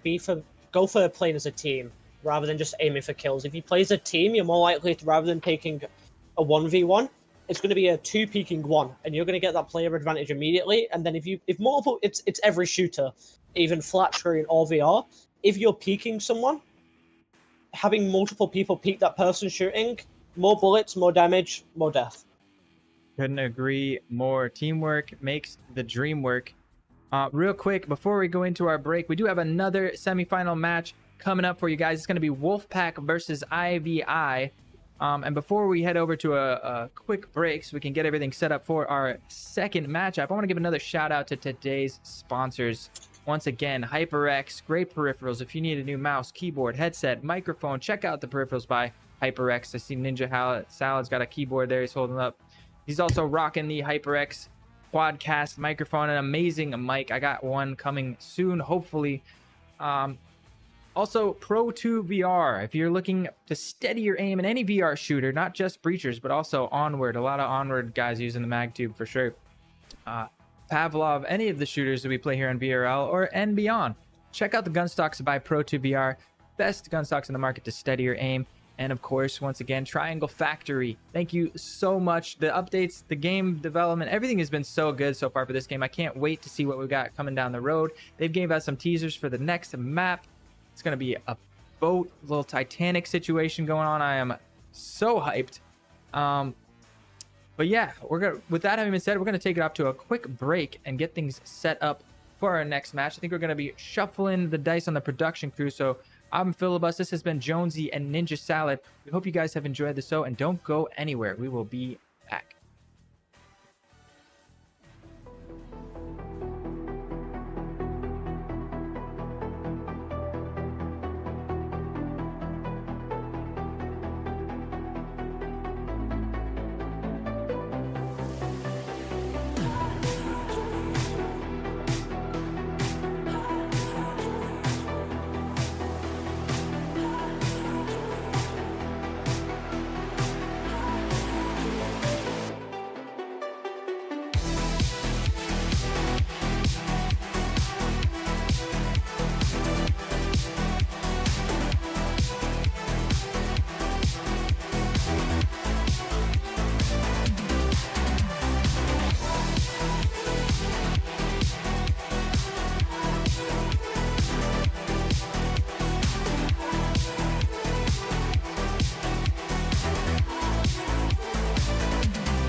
Welcome back to VRML, where we are getting ready to jump into our second EU semifinals match. This one going to be between Wolfpack EU, the #1 seed from the preseason, versus Team IVI. Very intense. Let's take over a look at the matchup page. Jonesy, your name disappeared as well. Let me fix that. What do you got for us for this matchup? These teams have gone together recently. Obviously, IVI winning 20-9. This was just a couple weeks ago. IVI playing well, having these structures. If you look there at their map statistics, keeping this +50 ratio for every map, having a higher win rate on Factory, which is their weakest map, than Wolfpack, who's its strongest map. So we're going to see here some quite contested map picks. Yeah, I couldn't agree more. The most interesting thing about this set lineup to me is that Wolfpack EU, being the #1 seed, their only loss on the record coming from IVI, and a very strong showing, 20 rounds to 9. Ninja, that's a pretty big scoreline difference for the #1 seed versus the #4 seed match. Yeah, unfortunately, with it being a 7-week season, the matches could have been different had the season go a little bit longer, but that's what the whole preseason's about. 29-9 though is a little hard on the score line for any team in Breachers.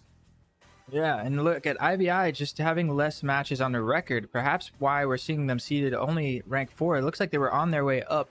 If you look at the round win percentage on all 3 maps, are very, very solid.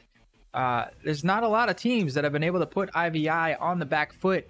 But Wolfpack EU being the #1 seed, they're one of our best chances to do it. Going to the predictions, what is the bot say in the chat about this matchup? We got any info on that yet? I have not posted the bot yet. That one will come in 5 minutes. I will have those community predictions in, and I will submit that right now. So Great get call. those bets in. Exclamation point bet IVI, and then your point value, or exclamation point bet Wolf, and your point value will get your bets in for map 1. Right, fun way for you guys at home to get involved with the connoisseur votes here in the postseason. But if you check out the VR Master League website, vrmasterleague.com, even during the regular season, there's chances for you to vote on who you think is going to win, what matches you want to see casted. But user prediction or viewer predictions aside, Jonesy, what do you think about this matchup? Who do you think is going to come out on top? I think it's going to be a close one. I have no idea. I'm hoping for a third map, because the third map is honestly quite fun to watch, because you see these two teams fighting to get to this #1 spot, to get into these finals tomorrow. They're going to put a lot of effort in, and we are just waiting to see what happens. What about you, Ninja? You got any predictions from this side of things on the casters booth? Who do you think's going to go on the grand finals today, and who do you think is going to be packing up for that 3rd place match? Yeah, with the last map, 20 versus 9, I would go in favor of IVI, but I'm hoping Wolfpack learn from that previous match, and we see an exciting matchup today regardless. I'm with you there. My vote is right by yours. I want some back and forth action. Looking at the stats, I'm with you guys. I think IVI is going to be a contender, but I think it's going to be a close one. It could definitely go either way. Taking a look at the rosters here, we've got Zyda, Hyper, on the side of Wolfpack, excuse me. Zyda, Hyper, Rise. I'm not going to letter Paish. How do you pronounce somebody? Jonesy, how do you say that? You're the EU expert. Which one is it? Which name? Letter Peich. I'm not even sure he's playing today. We just call him Leather. Like Leather. Leader. It doesn't really matter. Letter Leather. leader. Like ladder with an E. Ladder with an E at the start. Got you. We'll go with letter, leader, letter. We'll go with letter. Then we got Beaver the Lieber, Legolo, Dead Chair, and Ryukix. Over on the IVI side. Ryu. Oh yeah, Ryukix. Yeah. Got you. I always call them Ryu. Ryu, like a Street Fighter. It's not Ryu? No, it's Ryu. Ryu, potato. Over on IVI, we've got Beaver, Dark, Caramoo, Wee Laddie, Caramel, Itrix, and Max. We got the Caramoo, Caramel. These EU teams are always trying to tongue twist us here on the casters bet. Nice little mini game we're playing. Only for you. Only for you. Obviously, these EU names, they feel, in my opinion, a lot more valuable because we have names, obviously, like Deadcha. That's quite a bland name.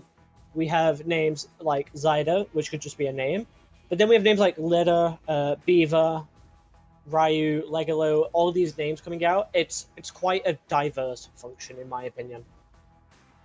Yeah, you are right. Now let me go into the channel here and just get a ping going for teams. We have everybody from Wolfpack ready to go, but I don't see anyone from IVI yet. A bit late to the party. Maybe they're getting a little bit of warm-up going. Ninja, what's your favorite way to warm up? I know you're not playing in competitive right now, but when you were, what was your favorite way to warm up for a match? Yeah. I liked hopping into those team deathmatch lobbies. Really working on my flicks, working on my peaks. That's kind of the same way, regardless of whatever shooter. Onward Breachers, I liked hopping into just not focusing on the objective, just focusing on getting those flicks, getting those headshots, working on that muscle movement, getting everything loose, especially at my age. Kind of have to get limber before a match. So my warm-up time is probably like 30 minutes before, get some stretching in and everything else. You definitely got to get stretching. You don't want to pull any muscles. These difference, a major difference between these virtual reality games and regular pancake games is you're actually moving around, swinging your limbs around. You got to keep yourself limber. Jonesy, can you get a ping going for the IVI? Yes. In the EU channel, just to make sure that they are aware. With a little bit the postseason setup here, we do have you didn't have a dead even time to give them for when the match was starting. A lot of them probably thought that the last map was going to go to 3 maps, or last matchup rather. So let's just make sure that they know to get in here. But while we're waiting, we've already shouted out the sponsors. Ninja, I've asked some of the other casters this before. What are you most excited about in the future of Breachers, as far as updates, maps, competitive mode? What are you looking forward to the most? I'm definitely looking forward to the new yacht map, I guess we're calling it, or the ship map. It's ship. It's being labeled as ship, according to comments. Okay. According to comments in the Breachers Discord, it's been labeled as ship. But I think they could have thrown some flair on that. Yeah, I'm going back to like the Call of Duty yacht map style, because it definitely has hijack. Yes, hijack. There we go. I'm going to that style. That's one of the things I'm looking forward to the most. From as a VRML representative, the most thing I'm looking for is our future involvement with Triangle Factory. I love every dev over there. They're a great bunch of people. They're great to chat with on at least the higher levels. They're a great bunch of people. So I look forward to our continued cooperation and sponsorships from them. Yeah. As we moved into season 1, season 2, season 17. Yeah, it's really great to see a developer team that really listens to both the community and then us as VRML. We want to bring you guys the best action. And for an esport to really make it this day and age, it has to be spectator sport, right? Like you can't just have it fun to play. It also has to be fun to watch, because you can't be playing all the time. And you got to be able to put on a show for people. And Triangle Factory really been listening to both the folks at home and the people on our production team. So really, shout out to Triangle Factory once again. Sponsor of today's stream and the creator of this amazing game that we are playing. And real quick, what would be the worst case scenario? I don't want to put this out in the universe if I don't have to. If IVI were not to show up, would that just be Wolfpack just free forfeiting their way into the grand finals here, or hopefully that's not the case? Well, unfortunately, that would be the case. Doing some pings around here, trying to get all the members involved. Yeah, obviously not being not having set time. So it all depends on if it goes to 2 maps or 3 maps. That can be the difference between an hour and a half and 2.5 hours, really. We do see members now getting in 3 out of the 5. Oh, there we go. Maybe they've just started to realize. Yeah, with this fluid production of going match after match, it can be troublesome for some players that are, taking a shower, getting in their warm-up lobbies, not paying attention to Discord. It does happen. I mean, this is what the postseason's about, especially the people that are not used to VRML style postseasons. I've been doing this for 3 years. I've been doing postseason shows, postseason scheduling as a moderator. I've only had one postseason as a player, and it is, well, I've had 3, but those were Swiss tournaments and the Challenger Cup. It is exhausting as a player to even manage your own schedule for this postseason. No versus doubt. the traditional season where you're only doing one match. You're planning your match. You have it Thursday at 9 p.m. and that's all you have to worry about. You're like, cool, I don't have to worry about this. Definitely, you're not wrong. It is a lot of Breachers action packed into 1 or 2 weekends, I should say, rather. We do have all the members now joined into the server. We're going to be going live. For those of you, we do have the map pool for this matchup picked out. It is going to be round 1. We're going to be going to Factory, IVI on the defense. Round 2 is going to be Hideout, IVI defending once again. And then round 3 is going to be Skyscraper with Wolfpack on the defense that time. Assuming we go to a map 3 decider, being that we're in the postseason, we do not play all 3 matches unless it's a decider match on map 3. It just looks like both teams getting a little bit of huddle, psyching each other up, getting the mentality right. And we're going to be jumping into the first map of Factory any second now. So it's time to get map particular votes in. For the first map of Factory, let's look at the stats again real quick. I'm going to use my cheat sheet. Look at this. This is Wolfpack's best map and IVI's worst map. I mean, you say worst map, they've still got a better round win percentage on it than Wolfpack, just because they don't have as many rounds. I think you got to take that with a grain of salt. 28 rounds played versus 60. Oof. The stats, though, say that this is Wolfpack's best chance to take a map off of IVI. You guys think? Think Wolfpack for map 1? We're going with decider. I think you got to be rooting for Wolfpack here onto the first map. I personally am not, from the experiences on the last one. It was a very close match between the two. But now I reckon we see IVI take the first, Wolfpack take the second, and then the third map is a huge decider that we want. I don't know. Ninja, what do you think? Wolfpack's best chance is going to be here on Factory, or do you think they got just as much of a chance on the other 2 maps? I think they just have just enough time on the other 2 maps. IVI being new, their strats might not be as refined as Wolfpack, has been a little bit longer. This is kind of going against what the community says as the community votes are in. IVI is favored to win 3-1 based on the community votes. So maybe we see IVI win map 1. I don't know. We'll have to find out. Well, we're going to find out right now as we're jumping into the first round. Those of you rooting for IVI, send them your strength right now. And you Wolfpack fans, the time has come. As we see a double trip getting placed by Wee Laddie under this window. We got, was it bottom floor bomb sites to get things started off. This is a tense one. Our second semifinal match of the day. The first one ended in 2. Second one starting off on Factory here. I couldn't be more hyped. Jonesy, take us away into the first round here on Factory. Yeah, we see Wee Laddie placed on these orange stairs, watching the window as Zyda is getting ready to hop in, and he gets killed by Beaver from bathroom. Oh my, what a cross angle. What a cross angle there from the bathroom. Yeah, that cross angle is beautiful as 3 members of Wolfpack are left coming in through storage. The flashbang going in. That's right. It's still going to be on a nice nade from Rise. The attack. And that's it. That's it. Just like that. The round is over before it began. It took, what was that, 30 seconds? An instant pick. Zyda tries to vault into a window by himself and drops.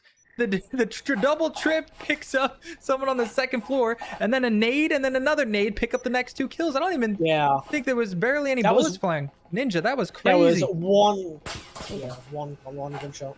One gunshot. That was really quick. That was really fast paced. This is what we missed out in the first match. On the caster side, I think your scores are flipped. Oh, yeah, good catch. Thank you. Sorry about that. And getting to the correct scores here, yeah, IVI coming out with just great picks out of that bathroom. Grenades, the works. This is what we're talking about. What that defensive aggression that really puts a wrench in any offensive plan. Yeah, things fell apart quick. They still tried to force it in, and the double nade. My goodness, Ninja, we didn't see a round end that quick at all in the entire first set. No, we had one really close one in Hideout where they all breached through the main hatch that ended pretty quickly. But no, I think this one was even faster than that. Ooh, here we got an extra interesting situation. As a double drone play coming out from Wolfpack. We had a middle floor bomb sites. One drone immediately going to check the top floor, and another one just briefly. It looks like they just want to get control. We have a triple roam on the upper floor, though. Look, this fight comes in. Zaida is going to get a lot of damage onto Karamu there. Oh, nice nade for the top. Is going to pick up a double kill, and Karamu is still wounded, running back, licking his wounds. Wolfpack looking to tie the series up 1-1 immediately. Yeah, so that triple roam on the top floor, very different from IVI's usual playstyle, probably knowing that Wolfpack would have done their research, and it looks like they may have seen bits, but these new strategies are going to throw Wolfpack off quite a bit. Yeah, we've got Wee Laddie in a nice little spot, and Wee Laddie, importantly, has that Vezin in hand. So, although Wolfpack have a 3 to 5 man advantage, they IVI has the gun advantage. If Wee Laddie can, is this door blocker? Guys, it's gonna be a first pick for Wee Laddie from behind the table, potentially, but wisely backing up around the corner. He gets the first one, brings it down to a 4v3, and so far that Vezin doing work.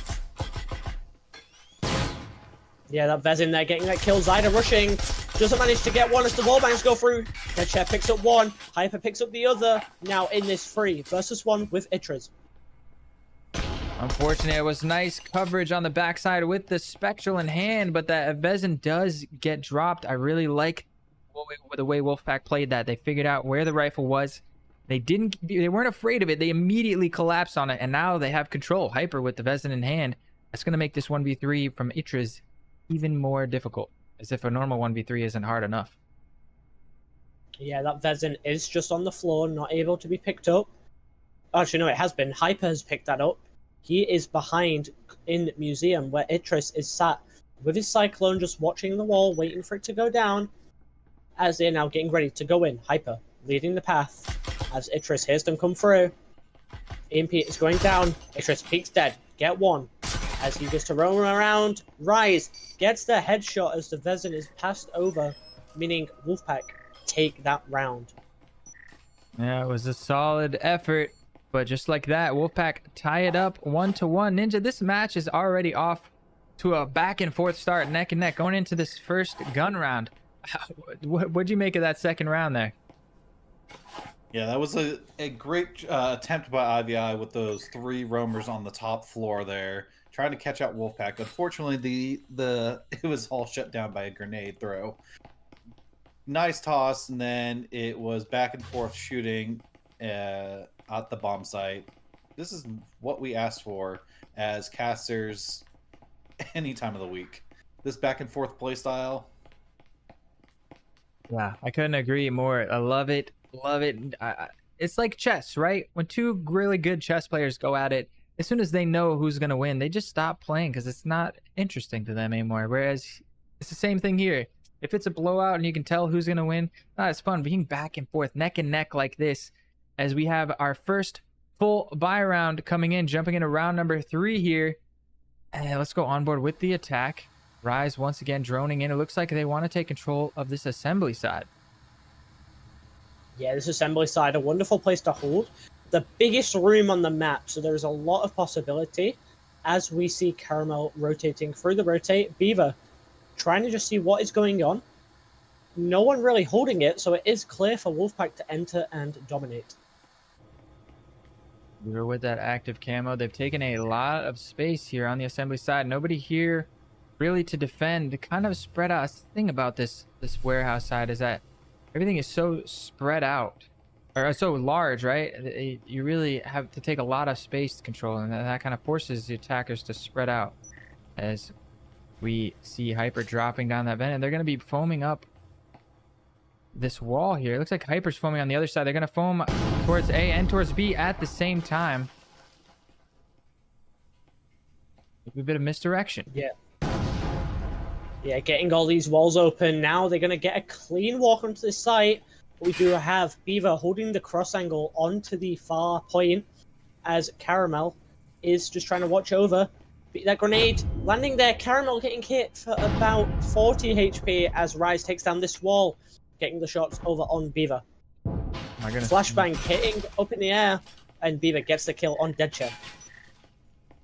Nice pick there. It is going to be a hit towards the A bomb site. Wee Laddie with the Cyclone in hand, no less, putting a really important backstab for his team. Itch popping out of the connector and going to pick up Hyper. And now it's all down to Zyda with just 25 points of health. A great hold so far from IVI here in his first gun round.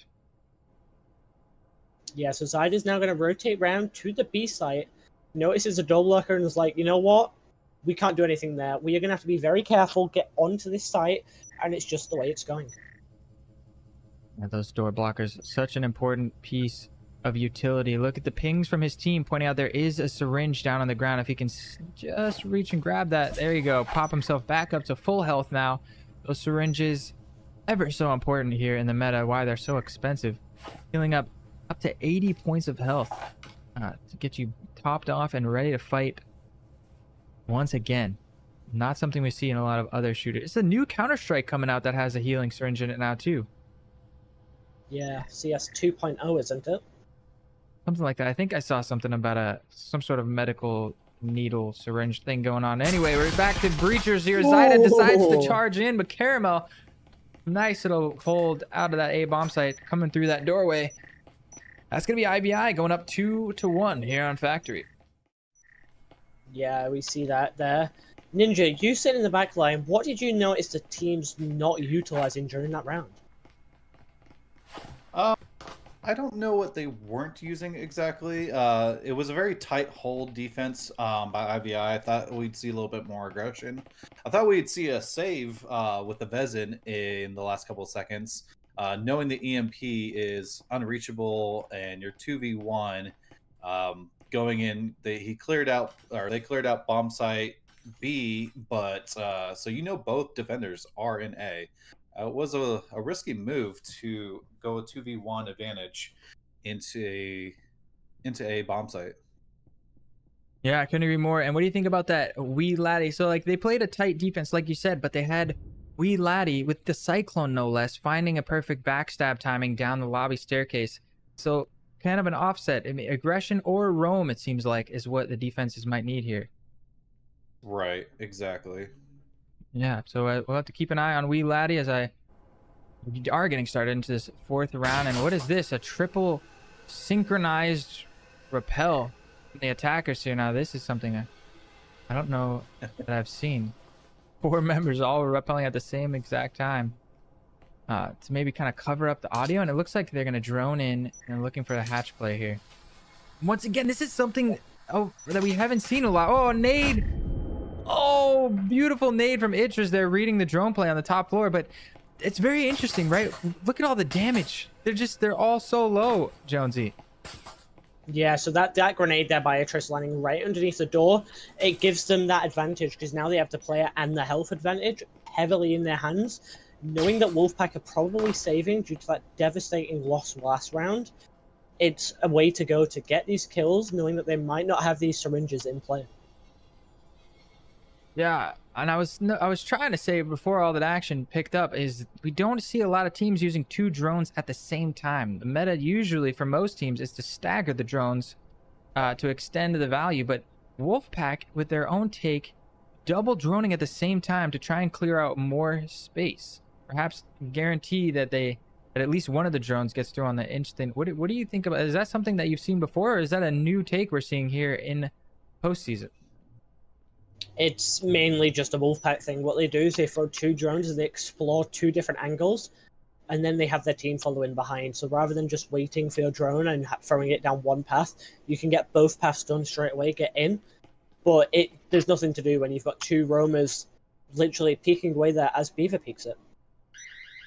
Yeah, oh, and we see the attack on the lobby side. Things heating up as Wise on this catwalk. Gonna have to defend. He's gonna foam up the wall. They really want to take control of this office room. Let's go on board with Wee Laddie here. He's gonna get a groove. The timing there just barely not panning out for him. Is this keeps? Oh, it's all on. There we go. I'm not sure. There was someone there a second ago. He heard the foam and then he peeked out, and they must have vaulted off of the catwalk just in the nick of time. As we see, Caramel picks up Beaver the Libra on the top floor. It's just down to these 3 remaining members. That wall does get blown. Hyper, first one to push in. Oh, even picking up those 2 kills from behind, 3 kills from behind with those headshots with a Vezin. He came from behind from that top floor room that we saw and just kind of stabs them in the back with that one-shot headshot Vezin. That's right. We had, it was all falling apart, but like we said, Ninja, that was a save round coming out from Wolfpack. So coming into the 5th round here, they're going to have rifles on board again, and they're definitely going to be looking to put another one on the board. But what'd you make of that save round? Yeah, that save round didn't go exactly Wolfpack's way. I mean, they did save the points, but the IVI saw the drone play at the beginning, sliding that grenade underneath the door.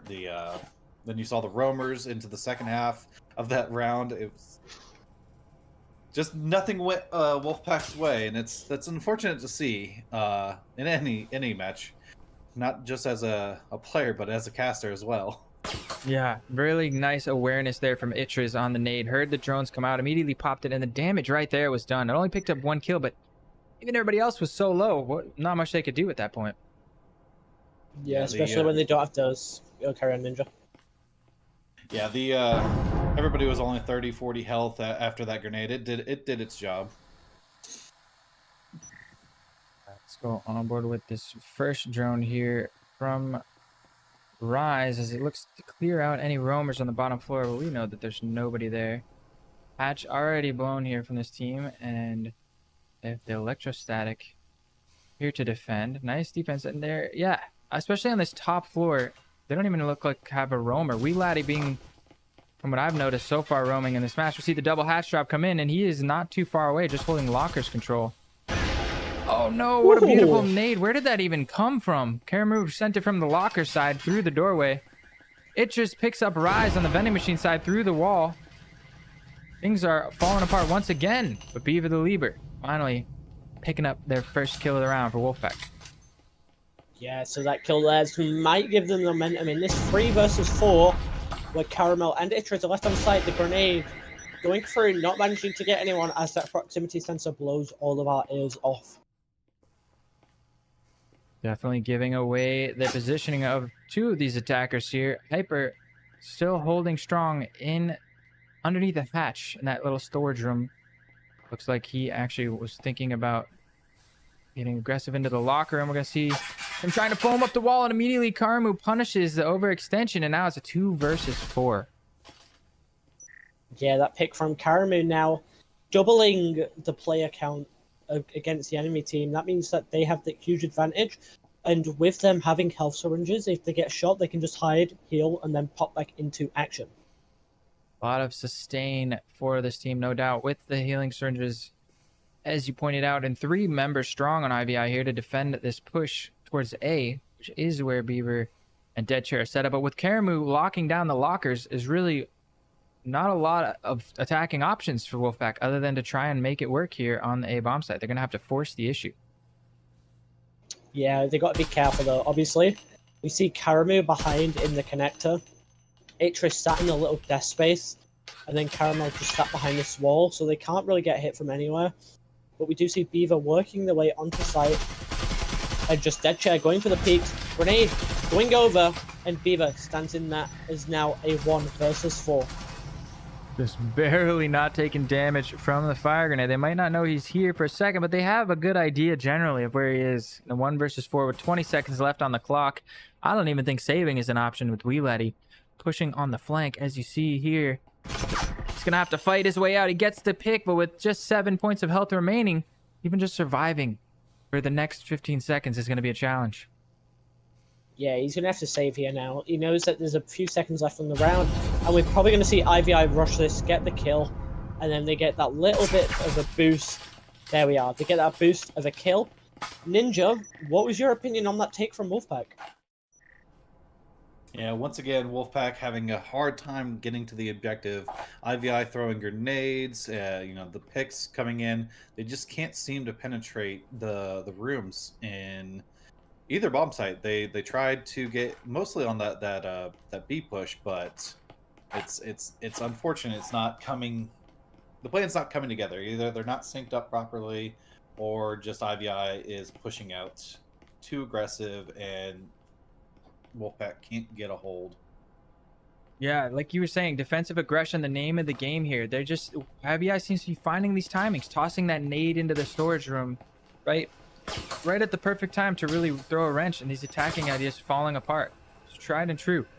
So, I mean, what can the Wolfpack do to adjust with the defense so strong from IBI to really put this final round on the board? Yeah. One thing they haven't done yet is a decent 5-person push. Keeping in mind for flankers, I believe that was one of the reasons their 5-person push got shut down last time. So hopefully that is the strategy in this one. I cannot tell at the moment. You're seeing a majority push from from Wolfpack. Yeah, they do seem to be 4 of them stacked in, following the drone. They have control of the middle floor. Looks like we're going to see a hatch play, as they do want to bust this hatch over the storage room. Itriz here in the defend. Beaver just barely dashing underneath as that hatch got blown. Lucky for him, nobody was there to punish. And we're getting started here in this final round of the first half. Wolfpack really looking to put a round on the board. This deficit that IBI is creating is going to make it a difficult comeback. It's an important round.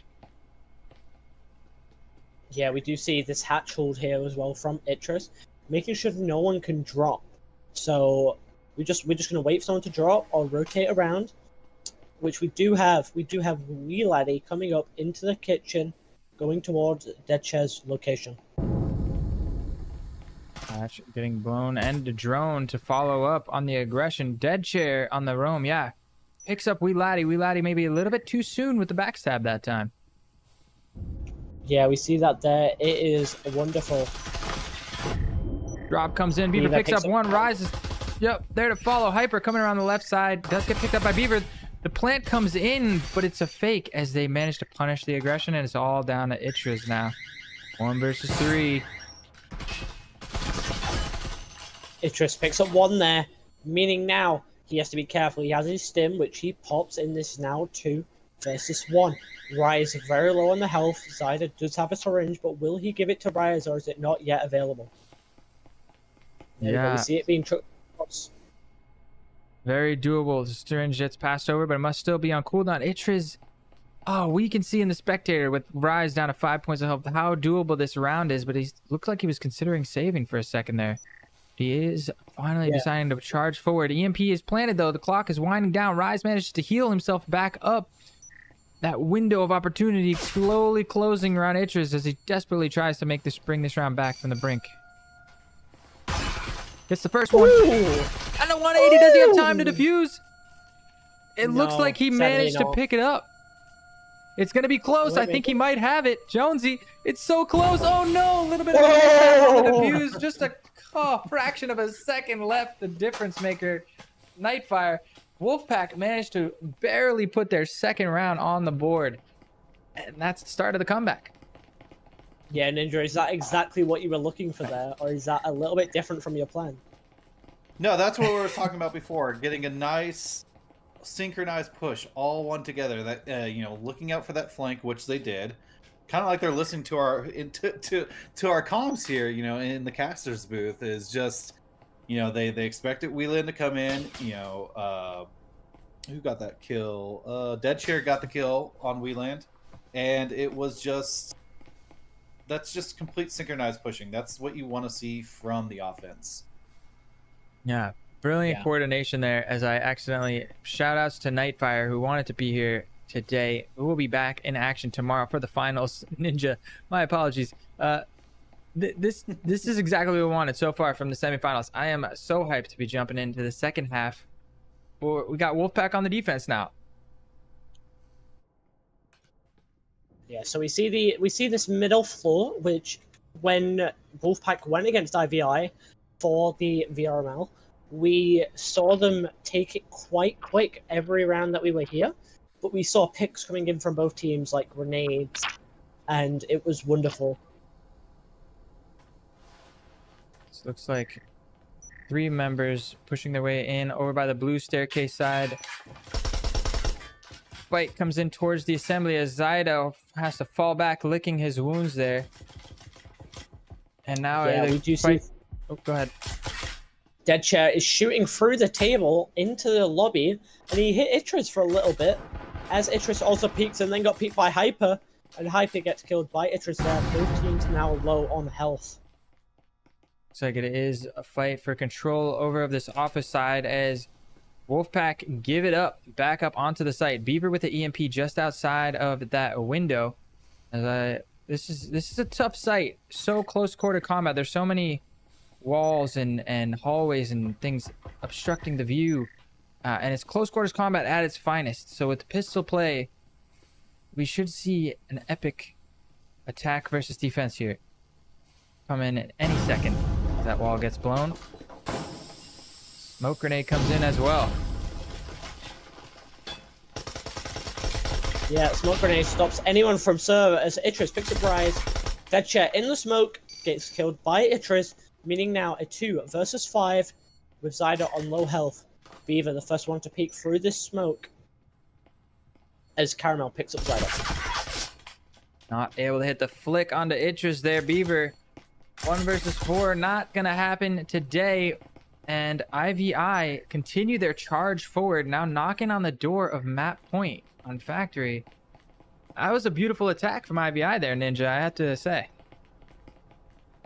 Yeah, that was well synchronized. They came in through different portions of the lobby, make sure they're covering each other's backs. You saw one person making sure there was an anti-flank available, so they didn't get pinched as they came into the bomb site. That's the kind of push you expect from IVI's perspective. Yeah, they obviously knew what they were doing on defense, breaking up the Wolfpack attack, which we were commenting on how coordinated it was. And now on offense, showing their bag of tricks. I mean, things started out a little rough. They lost the first pick over there, managed to trade it out, and then just continued the pressure, just knew what they wanted to do, and charged forward to victory. Yeah, that is exactly what we see. We see the side of IVI going for these pushes, getting the angles, and it just kind of pushes them towards these wins per round. 5-2 now the scoreline, and once again, after winning the pistol, we see a very conservative buy strategy come out from IVI. I might go on board with Beaver here. Going to be droning in for his team, getting control of the vending machine side. It's going to be through the blue hallway and with back hall control now. Let's go on board. A lot of space already taken. Deadchair goes for the peek on Itris, who was in the blue corridor. Gets a few shots off, but no hits as now Caramel picks up Deadchair with that headshot, while Hyper is still peeking it with Beaver from the hatch drop. Quickly, the play is coming in towards A. Beaver going to go for the plant into the closet without the wall blown. That's going to make this a very strong plan for a post-plant situation. We see Beaver looking to flank around the path. Zyda working his way in the front, and everybody on the front, everybody drops just like that in a matter of seconds. Yeah, it looks like that clutch was not needed. That is exactly how it ended up. That clutch there, not needed by the team. And Ninja, do you want to give us your opinion on that little bit of a play there? You're muted again. Once again, you see that nice, fast, coordinated push by IVI where, they all entered that bomb site in sync. You had one person as a distraction, holding down the shower room, splitting the defense up while 4 members pushed in to the laboratory and just took over, and you held the post-site plant, so they could not take it back. They were just walking into bullets as they came back into the room. Yeah, they saw a little bit of a window open up, and they pounced immediately. Smelled blood in the water, as we say. And the execution was brilliant. They didn't even blow the wall into the closet. They got the plant in without blowing it, which made that just a little death pit for the defenders to have to retake, but they didn't even get close. Defensive setup, post plant, very strong from IVI. They're on map point here, trying to take a lead in this series with the first map, up 6-2. Wolfpack backs against the wall. Yeah, we see this drone coming in straight to storage from the side of IVI. No one is holding it, but we do have one roamer, Zyda, up on the table room, while Beaver is coming in from blue corridor, maybe on the top floor. Yeah, most of the members here from the IVI attack, though, working their way in with storage control. 3 people here. We got a nice little nade to the back of the site. Gonna find a little bit of damage onto Hyper there. With Rise here to defend, and Zyda right on the top floor. Another nade comes through, bunch of damage on a Rise there. The backstab from Zyda is going to be huge here, though, as it looks like they do want to pressure onto this B bomb site. Yeah, we do have Itris watching that flank, though. Maybe Weeladdie also getting a peek here as Zyda goes down. And we do see Karamu and Caramel both at the door. Zyda's got to be very careful from Weeladdie outside. He seems to be aware that Weeladdie is out there, just very very hesitant to push. He hears the shots coming, so he knows Weeladdie's outside the door. Just waiting for the perfect opportunity. He's going to have to take Weeladdie out and then get a 1-0. Little window opening up for him here. He's going to find the first pick on the Idris and then immediately falls back onto the upstairs. I like this play from him, and the attack is coming in. They do manage to get a first couple of picks and even up the numbers. Nice flashbang is going to get Hyper over the top, and Beaver with the backstab in through the assembly, and everything is falling apart for Wolfpack here, and that's going to be IVI taking the first map 7-2. Brilliant showing to get this semifinal match started. Yeah, that was beautiful, that there. We see IVI going through storage, going for these picks, and then Wolfpack sadly not able to come back with that deficit of a player. Ninja, what was your opinion on that that final round? Like I said before, you saw the coordinated push that into that storage room bomb site. It was 3 doors all at the same time. You had that from Zyda, that little thorn in the side of IVI, but it proved not to be large enough to discourage that coordinated plant. And that's something, as a flanker or a roamer, you need to do is be that thorn in the other team's side. You don't have to get the kills. You just have to let them know you are there. Your presence is known. So they have to think about putting effort, bullets, bodies into getting rid of you. Once you're gone, they can just focus on the bomb site again. Yeah. Exactly. Being a nuisance there as the backstab is the best way to do that. And being alive, because as soon as you die, they can focus their efforts on the front line. But while you're up there, the attackers feel stuck between like a rock and a hard place. And it looks like our second map is going to be Hideout, as previously discussed. Wolfpack. Here, we're going to be jumping into round number 2 here right away. Both teams instantly readying up. And I believe I'm going to have to swap sides here yet, as it is IVI defending once again. Yeah, so here we are. We do see Wolfpack attacking this bottom floor site. We're seeing Hyper up on the roof, maybe for a second, but we may be seeing a top-down push here. Yep, all 4 members stacked up from Team Wolfpack outside of this B side of the map. And I think Rise is up on the roof to do a safe drone spot, if I had to guess. Go on board with the drone as it leads the charge in for the team. I think you may be right. They're going to be taking garage control here, maybe set up for a hatch play. Oh, and immediately getting spotted by Beaver on the roam. 2 roamers here. Itris, the drone is going to get all of the information. And the fight comes in. Nice flashbang, going to catch Beaver, but Itris here to defend, and no kills coming out yet. Nice headshot from it. Oh my goodness, Zyda hitting the headshot there, but immediately going down. But the double trade from his team is there. Man advantage now for Wolfpack. Oh, what a nice play from Karamu. Yeah, Beaver has just popped a syringe there. After getting that kill, now he has to pop... Well, he didn't pop the syringe. I thought he did. He has to pop that syringe now to get his health back in this 3 versus 2.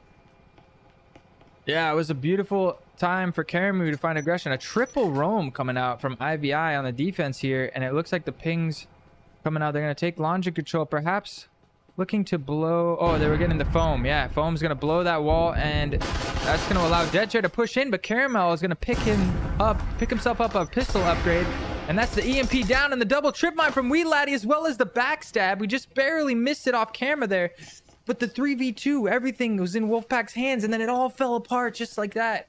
A misplay at the end. Oh, tragic start to the second map, Ninja. Oh, muted. Muted. Yeah.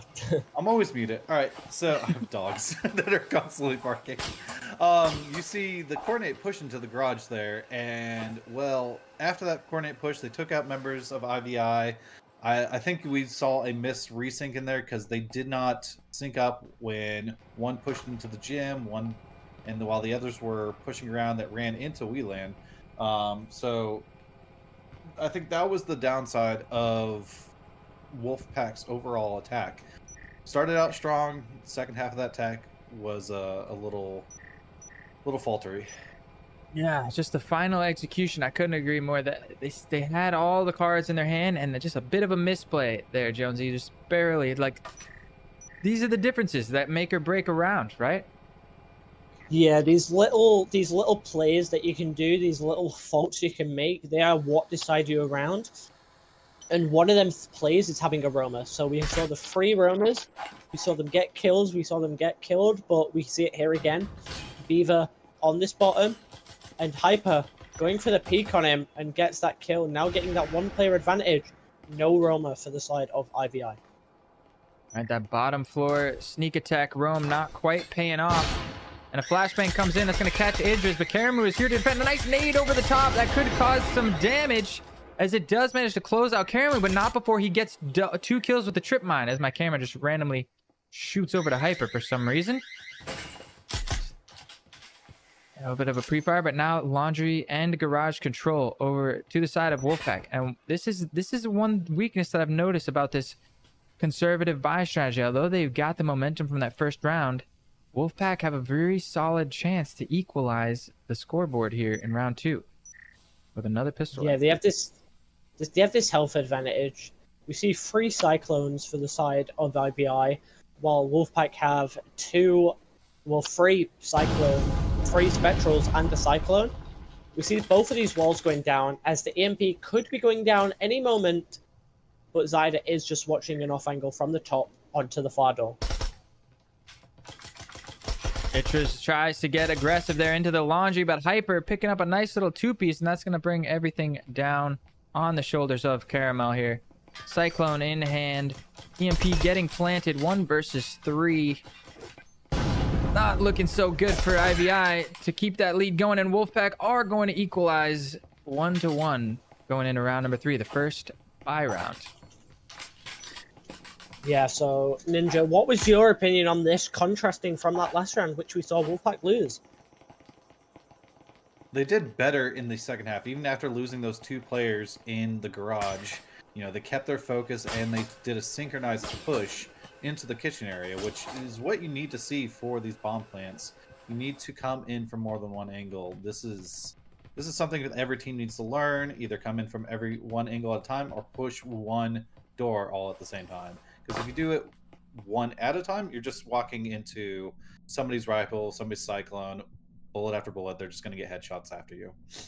Yeah, those of you who pancake on some Overwatch will know that trickling in is a huge mistake. It's a little different in Overwatch, but then these games like Counter-Strike as well, giving 1v1s is not the play. Like Jonesy mentioned earlier, teamwork makes the dream work. You don't want to take a 1v1 fight if you can make it a 2v1 fight, right? As we see, the IVI are going to be able to buy into this first gun round pretty strong, but not as much defensive utility as I'm sure that they would like to have if they were able to pull that second round in. Yeah, we see this top floor site with 4 people on the roof. 2 of them currently peeking the skylight as 1 hops in. Quick drop down the skylight, and as well taking control of the bedroom. Now Zyda on the bottom floor going to run into Beaver on the roam. Just a little bit of damage traded, and then they both back up respectively to their teams. Zyda coming up the staircase doesn't realize Carmel hiding behind the kill box and pick up the first kill, round number 3. What a suitable setting there. Peeking over the kill box, getting that kill. But sadly, these boxes are death for Wee Laddie as he peeks over Dead Chair, getting that headshot with the Marui.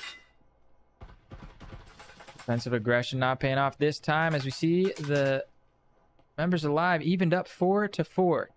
Two of these Wolfpack attackers still on the rooftop trying to find some angles in, whereas bedroom control has been established. Dead Chair with the EMP just holding it down on that little connector hallway, and not a lot of map control. Nice paced, methodical start to this first gun round. Yeah, so we see here Dead Chair watching this back angle as Rise pushes forward. Hyper still on the hatch while Beaver's still watching the stairs in this 4v4. We're not going to see many things coming from IVI. They want to play a bit more passive. As the smoke goes down from the attacking side, Hyper now in that smoke, trying to get shots onto the other door. Yeah, shots through the smoke. Hyper is going to get picked up by Beaver on just a random smoke spam there. Wolf, Beaver. We have Beavers on both. Wait a minute. We have Beavers on both team, I just realized. Beaver the Lever and Beaver. My goodness. How did I not notice that till now? But Wolfpack in a rough spot here for the first gun round. Down a member, and also the health not looking too healthy for both Rise and Dead Chair. They need to get something. They need to get a pick here, an opening pick to open this round. 45 seconds left on the clock is winding down. Time is not on their side. Yeah, Rise picks up that stim, which was thrown to him by Beaver the Lever, sorry. As we now see IVI just trying to hold this wall, while Caramel is still watching from behind. The Lever is going to pick up that EMP. Oh, we got two Lebers as well. Do we? Lever actually, the other Lever not starting. So, Beaver to Lever going to get the EMP. Oh, they're going to charge into the B bomb site here. Oh, but Interest from the connector manages to pick one up. But Dead Chair on the flank picks one up in the hallway, but it's still all down to Rise. He's going to try and charge away with 4 seconds left. I don't think there's any chance for him to pull this round off. And that is going to be IVI picking up their second round. Rise desperately hoping to survive the post round as Idris with a nice drop shot around the corner says, no, you may not keep your Vezin, sir. Yeah, so there we see the attack that we want, but is that what you like, Ninja? Give us your opinion on that round quickly. Yeah, it just seemed to fall apart right after the initial breach. I'm rooting for Wolfpack right now. I want them to have that nice synchronous push that gives everybody's nail biting, teeth biting, whatever you want to call it, perspective. But it is a rough start for Wolfpack. I mean, they're trading rounds, right now each. So hopefully we'll see a better synchronized push with each one of these rounds gaining momentum. Yeah, we are a little bit of back and forth so far, but keep in mind, IVI did take the first map on Factory, so they are on a series point as far as maps. If they can bring this map home, we won't be going to a third map decider. It'll be going straight on to the grand finals. So if you're an IVI fan, that's what they're trying to do. As we see Beaver going to be placing down another proximity sensor here. We get started into the fourth round. Wolfpack going to be on a save. It's going to be a difficult one for them to equalize the scoreboard. Yeah, if we look at the scoreboard at the top as well, we see it was 7-2 for the first map, meaning that we need to see 7 rounds here won by Wolfpack to just no more by the side of IVI for that best of 5 not to come into play if they tie a third map. Yeah, so Jones, you're talking about there is the deciding factors. If they tie on map scores, it will go to round scores to decide who will actually win. And with IVI having such a strong performance on map 1, winning 7-2, Wolfpack will need to have a 7-2 performance to equalize in round scores. Karamu getting aggressive through the hallway, finally punished though. Wolfpack not doing so bad for themselves here, considering that this is a save round, and they pick up one rifle. Beaver Lever, and he takes that rifle and finds another kill. They're getting some control onto the B bomb site, and it's a 3 versus 2. They have the man advantage. They just need to pick up these guns. Yeah, Interest there on the flank, getting one on the front door as he now rotates back around to where Beaver the Lever is shooting through the door. Laddie and Itchers last to defend, but they're both here with the crossfire set up on the B bomb site, and only Lieber has managed to pick up one of these fallen Vezins. So Zaida and Rise are going to pop both of the other walls at the same time. Flashbang comes in. Itris is going to be blind. That's going to give Zyda the chance to duck in behind the counter and pick up the Vezin at his feet. Does he know? There's a Vezin right underneath you. Pick it up, Zyda. Oh, he doesn't need it. He just kills him with the Spectral. Yeah, here we see Real Eddie Peak with this Vezin. 3 people on the kitchen counter as Beaver is holding that with the Vezin. And we see the hatch come out to do this hatch hold on this round. And that's a beautiful round from Wolfpack. We were just saying they're on a save. It's going to be difficult, and they manage somehow to cleanly tie it up with 3 members left alive. Absolutely beautiful attacking ideas from them. Ninja, what did Wolfpack do right there? You know, like we keep talking about, it's that synchronized aggression. You know, we saw this in the first match or earlier today. Was even though you're saving rounds, you can win them. If you're going eco for a round, you still can win a match. Cyclones versus Vezins, as we just saw right here. Yeah, some brilliant Cyclone and Spectral headshots there on both sides. We saw, what was it, Zyda standing on a Vezin saying, I don't even need the Vezin. The Cyclone is strong enough. 2 taps to the head. Very impressive stuff. And now Wolfpack have tied it up 2-2. And now it's IVI the one's going to be stuck on the save. Yeah, so now we have to... this is where it comes in. Do IVI now have to save? Or can they try and force buy? Yeah, it looks like they are opting. If you take a look in the game, they're opting with the save here. They are picking up a couple of healing syringes, though. This is always an interesting thing. For those of you who don't know, you can only buy a maximum of 2 healing syringes, but you can carry as many back with the next round. You can take as many as you can carry with you from the previous round. So buying these 2 healing syringes on a save round is a bit risky, in my opinion, because there's a good chance you're going to lose this round, and there's a good chance that Wolfpack is going to be able to recover those and now have 5. They have 3 right now, so they could have 5 healing syringes going into the final round here of this first half as the drop comes in towards the storage. Karamu trying to defend. Oh, what a nade from Karamu over the top as Itris dashes through the door blocker. And we might see, look at this, another pistol round going the way of those saving. Yeah, I was going to say, you cannot say, oh, a pistol round means that you're going to lose. Simply as we just saw it then, and we might be seeing it again. As Rise picks up a nade off the floor, door blocker goes down. As the second nade comes through, and there we go. 3 grenade kills already, meaning both grenades for the side of IVI have been used. The power of the grenade being put on display here as IVI show that they know right where to throw them. And now the only thing going for Team Wolfpack is that Rise and Deadchair have control of storage where all of the Vezins are down. So they still do have the gun advantage. So now that the nades have been depleted, they're going to have to win several of these gunfights, and they're going to have to maintain the control of this room in order to somehow bring this round back. 2 versus 5, but I'm not counting them out. Yeah, I wouldn't count them out at all, because if we see there, that first map, they did destroy 7-2. Anything can happen, as you can see. Like, someone gets an advantage and then it comes back down. We see the flashbang going out, only getting Caramel as Beaver gets that one-shot headshot with the Taurus. Rise picks up 1, low health now, pops his stim, trying to be careful, isolating his gunfights as Caramel jumps onto this little bit of a counter on site. Was a beautiful headshot from Beaver there. The flashbang popped. It seemed like it was placed really well, but just like you said, Caramel somehow the only one that was getting flashed out from that, and Beaver was there to defend. Taurus in hand. They are making it work with the pistols, as it's just too many angles for Rise to hold. And once again, we see pistol saves coming out on top. So Ninja, what do you think? We're going into the last round here, the first half. So far, IVI are barely holding, but it's so back and forth. Neither team really getting a grip of this map just yet. Yeah, I like to see these back and forths. You know, buy rounds, save rounds, buy rounds, save rounds. Let's, you know, it doesn't really matter. You know, if you, like we said, if you're saving pistols, doesn't mean you're losing that round. We saw literally back-to-back rounds where the team saving has won.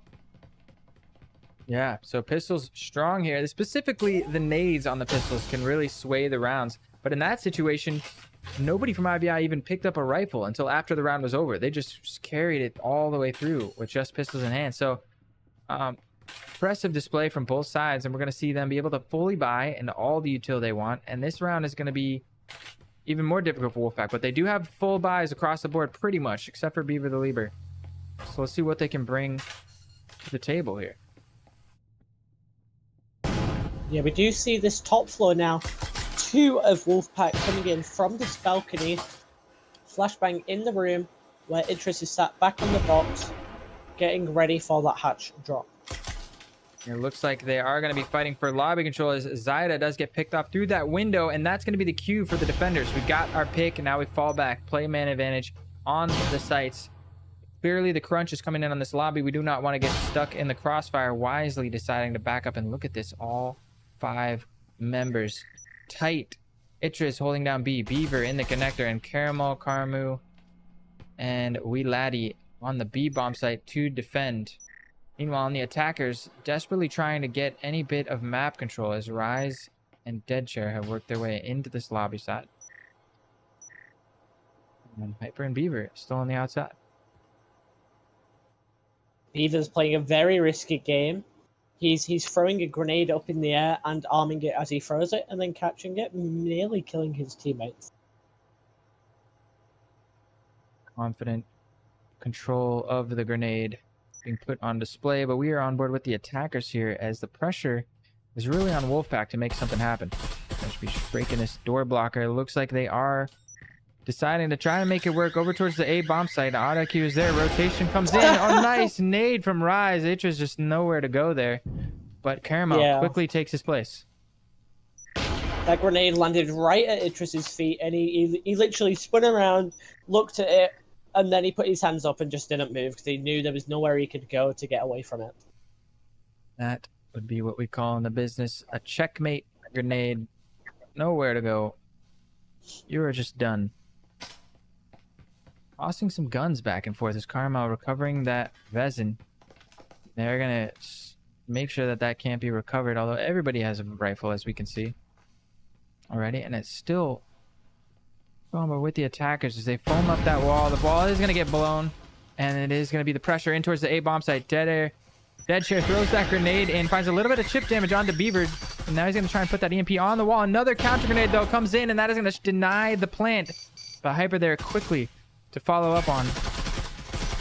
Finds the headshot on a Karma, making this a doable. It's 3 versus 3. EMP still not planted. 30 seconds left on the clock. He's going to have to stick this. EMP finally goes down. Now pressure's on the defenders. Kyrie picks up Rise through that wall, trying to go for this peak. Knows where the EMP is, just due to intuition. This Hyper is cloaked right behind this wall, waiting for a tick or a flank. Oh, the trigger discipline from Hyper got punished. I'm sorry, from Wee Laddie. Excuse me. And now it's all down to Beaver the Lieber, though, as the trades do come in. But Wee Laddie trying to hold his trigger and trying to get greedy there for a second kill. Oh, but Lieber's in a perfect position here on the post plant, but doesn't see where the aggression is coming from. It's from down below. But now does Beaver have time to get back up and defuse the EMP? I think he does.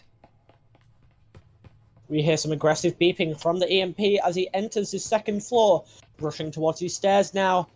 I don't think he's got this. No. He does not. He's doing some very dramatic runs, slowing down, knows he doesn't have it. Brilliant post-plant hold there from Beaver the Lieber is going to manage to bring that back. And just so tragic. We watched it. The trigger discipline from Wee Laddie. We've seen some big plays come out from trigger discipline before, and this time the 180 Karamu was just ready. Spotted him coming up the stairs and got a quick snapshot and shut the flank down. We're going to see a side swap, Ninja, going into the second half. What did you think of the first half? Back and forth action. We couldn't have asked for a better scoreline. Yeah, that back and forth action was great. 3-3. Save rounds to save rounds, Vezin rounds to Vezin rounds. This is what we asked for in the postseason. Yeah, brilliant back and forth action. At Wolfpack, now we are going to see swapping over to the defense. Now we're going to see what can IVI bring to the table for the attack. We saw from the last map, they've got a bag of tricks to dip into, and I'm assuming that here on Hideout, it's going to be a similar story. I hope so very much, as we see no big roamers for the side of Wolfpack. Everyone staying around the site, just kind of, you know, sitting around, as we do see two people on the side of Wine, one person up near roof, one person running from long window, quite a spread out for the side of IVI. Yeah, definitely very spread out on the attack here. It looks like... Wait, oh, who was that? Droning from the rooftop there. Go on Wee board Laddie. with Wee Laddie as Drone leads the charge in for his team into the wine cellar. Towards the A bomb site they go. He spots one member in the arcade, but the trade doesn't come out. Now Hyper manages to back up all the way onto the A bomb site. Now that is crucial. The information denied, the opening pick denied, but this map space has been gained. Now they're foaming up this wall onto A. As Itra's defending on the flank, and the wall gets blown. The attack comes in on the A bomb site. Dead share now. 3 members here actually to defend for Wolfpack. Yeah, we see Hyper quite injured in that corner. He's got to watch this flank through the other wall as Beaver the Libber peeks. Beaver gets Itra's, but Beaver takes him down. So we have just the IVI Beaver left in this 4v4 health advantage for IVI. Yeah, Beaver battle in the backside. Flank gets a little 1-for-1 trade. EMP still not planted, but that nade bringing Hyper down to 2 points of health. No syringe in hand for anyone on this Wolfpack roster. Means he is going to be stuck, hurting for the rest of this round. We see long window opening up there by Wee Laddie as he now rotates around to Wine after that grenade was thrown out by Deadshare, as Deadshare picks up Caramel through the arcade wall.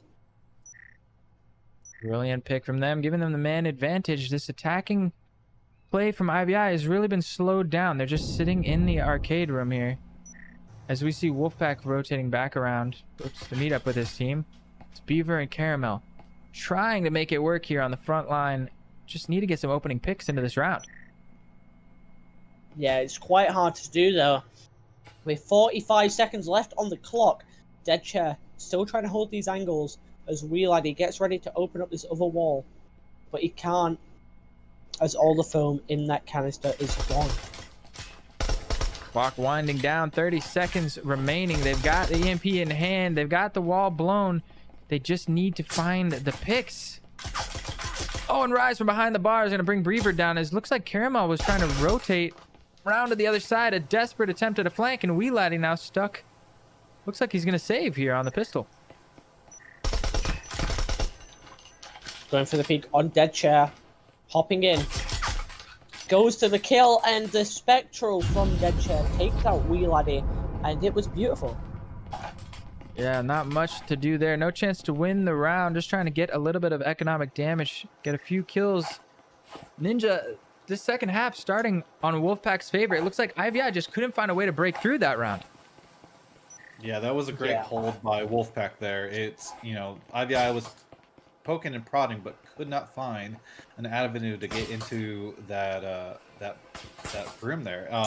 If there was an additional, as Jonesy said, foam in that breaching foam, that could have made the difference. But that's the way the cookie crumbles in breachers. And yep, 3 foams per breaching foam, maximum of 6 per round on the attackers. Just, you're right. That's a tough spot to be in. Jonesy, what do you think they could adapt? I mean, this next round is going to be tough. We see Beaver the Lever buying into a Vezin, so they're going to have a lot of util, better weaponry.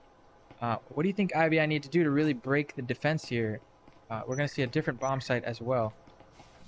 Try and isolate the gunfights, because they're peeking multiple people at once. So as they start shooting one of them, shots are coming in from somewhere else, and there's not much they can do.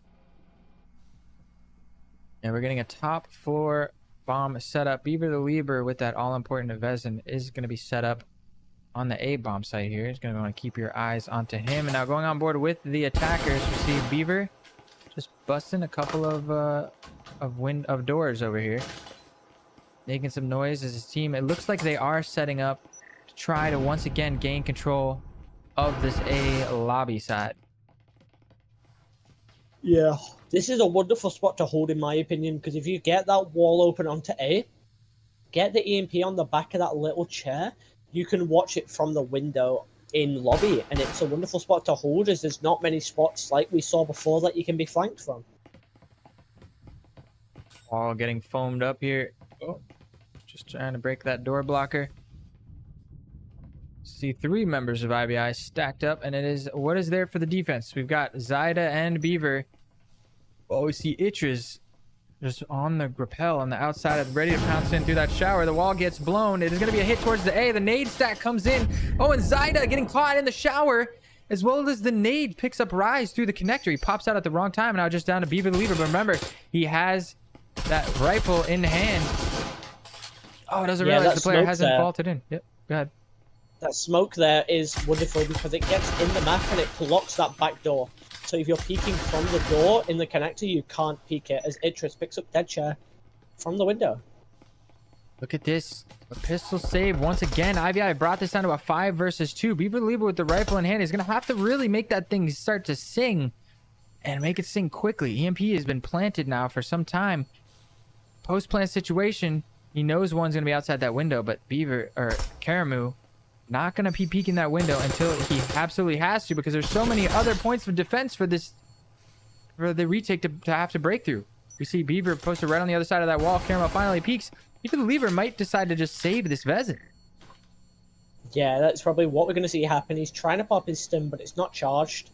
And we have around 10 seconds now left until the round is reset. There's 1 kill for Beaver. Just wild to think, considering... Oh, and he doesn't manage to find it onto Itris. They managed to pick up the rifle as well, and it's a crazy, very important round for IVI to take there, with 3 members left alive, recovering the Vezin. Huge swing of momentum right there. Yeah, that was beautiful and wonderful. Yeah, I mean... Yeah. Go ahead, Ninja. What do you make of that? This goes to show, if you're gonna put the effort to save your Vezin, you need to make an effort to save your Vezin. You know, the risk was there, being pinched from multiple angles. You just gotta kind of just gotta run. It's run or die at that point. Yeah, I agree. I mean, he was stuck between a rock and a hard place, like you said, but his best chance was probably to try and back all the way up to the connector, take that 1v1 fight. Hopefully the Vezin lets you come out on top and you open up an escape avenue for yourself.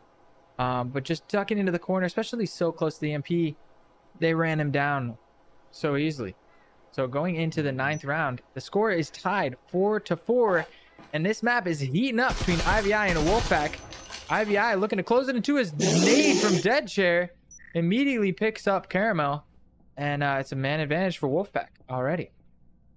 Yeah, that grenade is a signature move by Wolfpack, throwing it underneath that door to stop quick plant. It's something I started doing in pubs, because you always go for a quick plant in pubs for some reason, and it's an easy way to get 1, 2, 3, 4, maybe even 5 kills at the start of a round.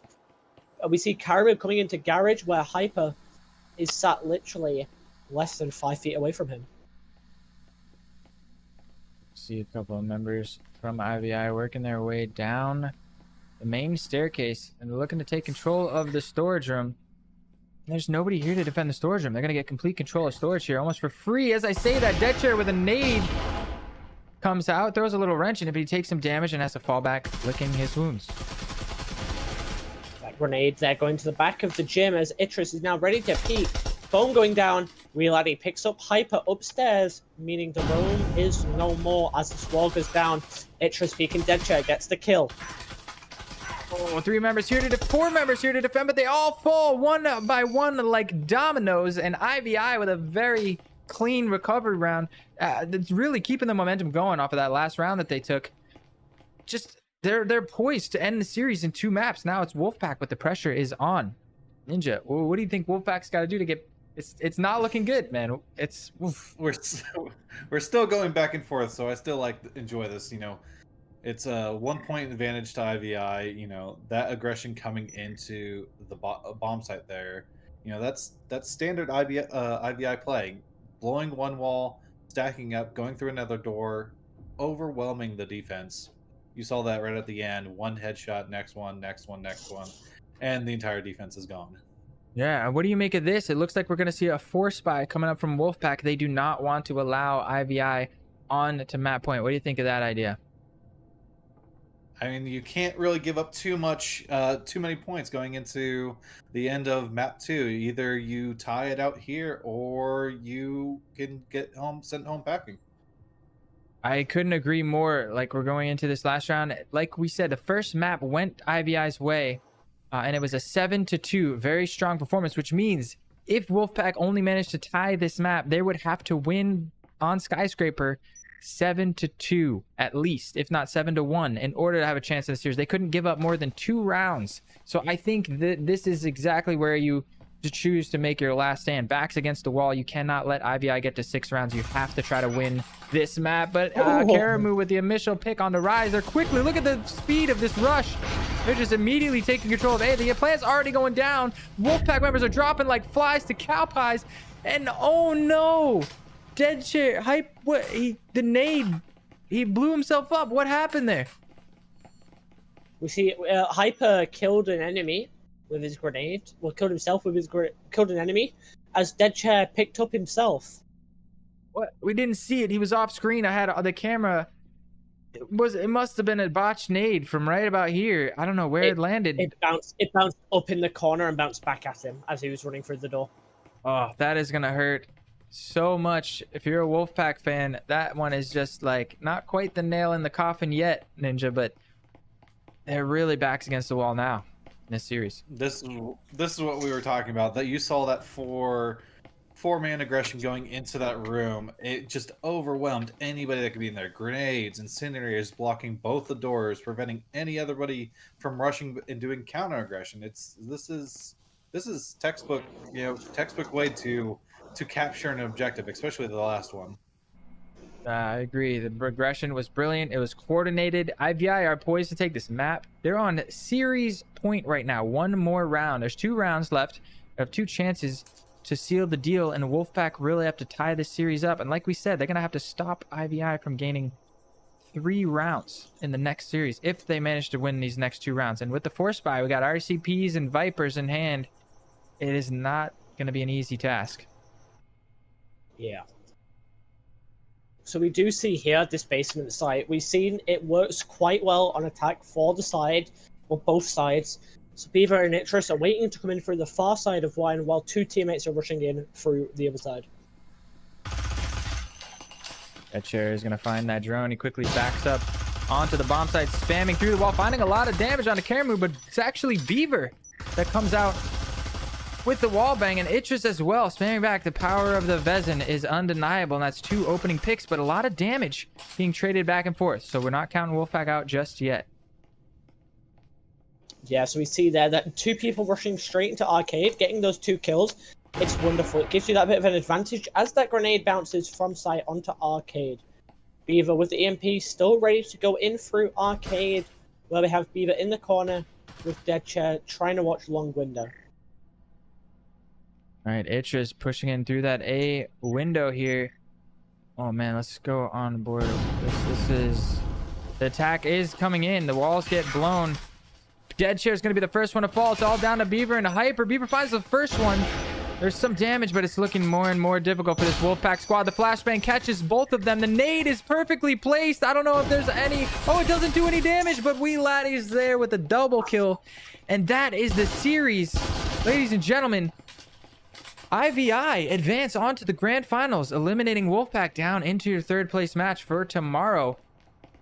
What a brilliant finish here to the EU semifinals.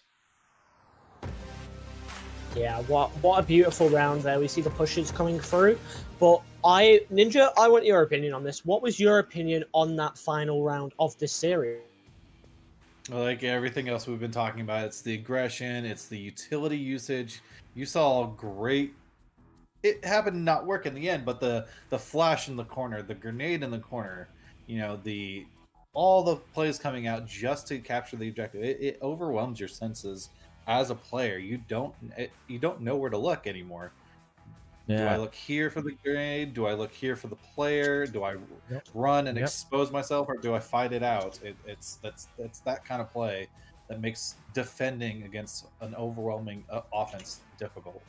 Yeah, IVI definitely smelled blood in the water there, and they put the pressure on to Wolfpack EU, and it was just, I agree, too much to handle. The attacking ideas were just solid on and their defending ideas. Very solid performance from them, taking us in 2 maps. Well, how did this compare to the predictions you had? I know in the casters booth we wanted to go to a 3rd map, but what was the bot saying? Shout outs to everybody checking this match out on the YouTube, by the way. Thank you guys so much for tuning in. I want to see if they saw this coming. The bot and the community went with IVI in the 2nd map as well. Unfortunately, so we saw 2 different outcomes from match 1 and match 2. Sorry, the community guessing correctly, putting their points on the line, and betting correctly for IVI in both map 1 and map 2. Gotta give a shout out to Wolfpack though, Jonesy. I mean, it was a great, solid performance. Beaver even putting up with double digits on the board on his kills, and you know, I think we're gonna see plenty more of them in the future. They're not down and out just yet. I mean, obviously, we'll see them tomorrow for that 3rd place match before the finals, where we will see IVI play once more. Yes, I mean, physically we'll see them, but I mean, back in the hunt for the championship next season. I mean, their championship run is technically done here. No longer able to get that #1 spot, but I think they're going to be right back in the hunt for season 1. Yeah, so it's during that whole season of preseason, they were always at the top of the board. They held it quite well, but then obviously losing to IVI in that final week, it was no fun. Yeah, exactly that. And if we take a look at can we see the EU bracket here? I guess that doesn't work while we're here. What about the EU standings? This is for the season. That's not going to show up. Okay. Well, hold on. Let me see if I double tap these, if I can get the bracket to show up. Nope, it's not working. All right. You take it back. But closing match. That's going to be it for the EU semifinals for today. You guys can be ready to join us back. I mean, later we have the NA semifinals coming up in, what time is that? Just an hour, 2 hours? An hour 15 for the match start, but you can catch Phil again in about 45 minutes when the stream starts. It's going to be an action-packed games, obviously, like top 4 NA teams. It's going to be a lot different than this EU teams that we've just seen. The game starts at 5 EST or 10 BST. I don't know any other NA time zones apart from that. And the same time tomorrow here, if you want to catch the EU, 3rd place match and the grand finals match, we've got another 2 hype matches tomorrow for those of you following the EU brackets specifically. And then once again, we'll have the NA 3rd place and grand finals match respectively at the same time again tomorrow. And we got the APAC region grand finals coming up tonight. Ninja, you gonna catch any of the? You gonna catch any more of these on cast later tonight and tomorrow? Yeah, I'm gonna. I think I'm with you tonight at 1 a.m. Eastern to close out the APAC championship, OA APAC championships. We missed one other cast, but we're gonna make it up with the finals. That's right. It should be very exciting. So if you are just tuning in, we are going to be jumping over to our NA preseason event, which you can see on the Breachers VRML. For those of you who aren't already subscribed, go ahead and hit that subscribe button. It's a free way to follow the channel. You hit the bell, you'll be notified of every time we go live. We got plenty more Breachers action coming at you. Although preseason championship is slowly winding down to its finale tomorrow, season 1 is just around the corner. So if you're in for competitive Breachers, go ahead and subscribe to the YouTube. Once again, real quick, before we sign off, shout outs to our sponsors, ProTube VR, HyperX, and Triangle Factory for sponsoring this stream. I am Philibus. This has been Jonesy and Ninja Salad. We're going to be signing off for the EU semifinals. Thank you so much for joining us. We'll catch you again tomorrow and also later today.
Features VRML is brought to you by Triangle Factory,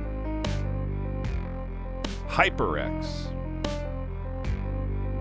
ProTube VR. Thanks for watching VRML.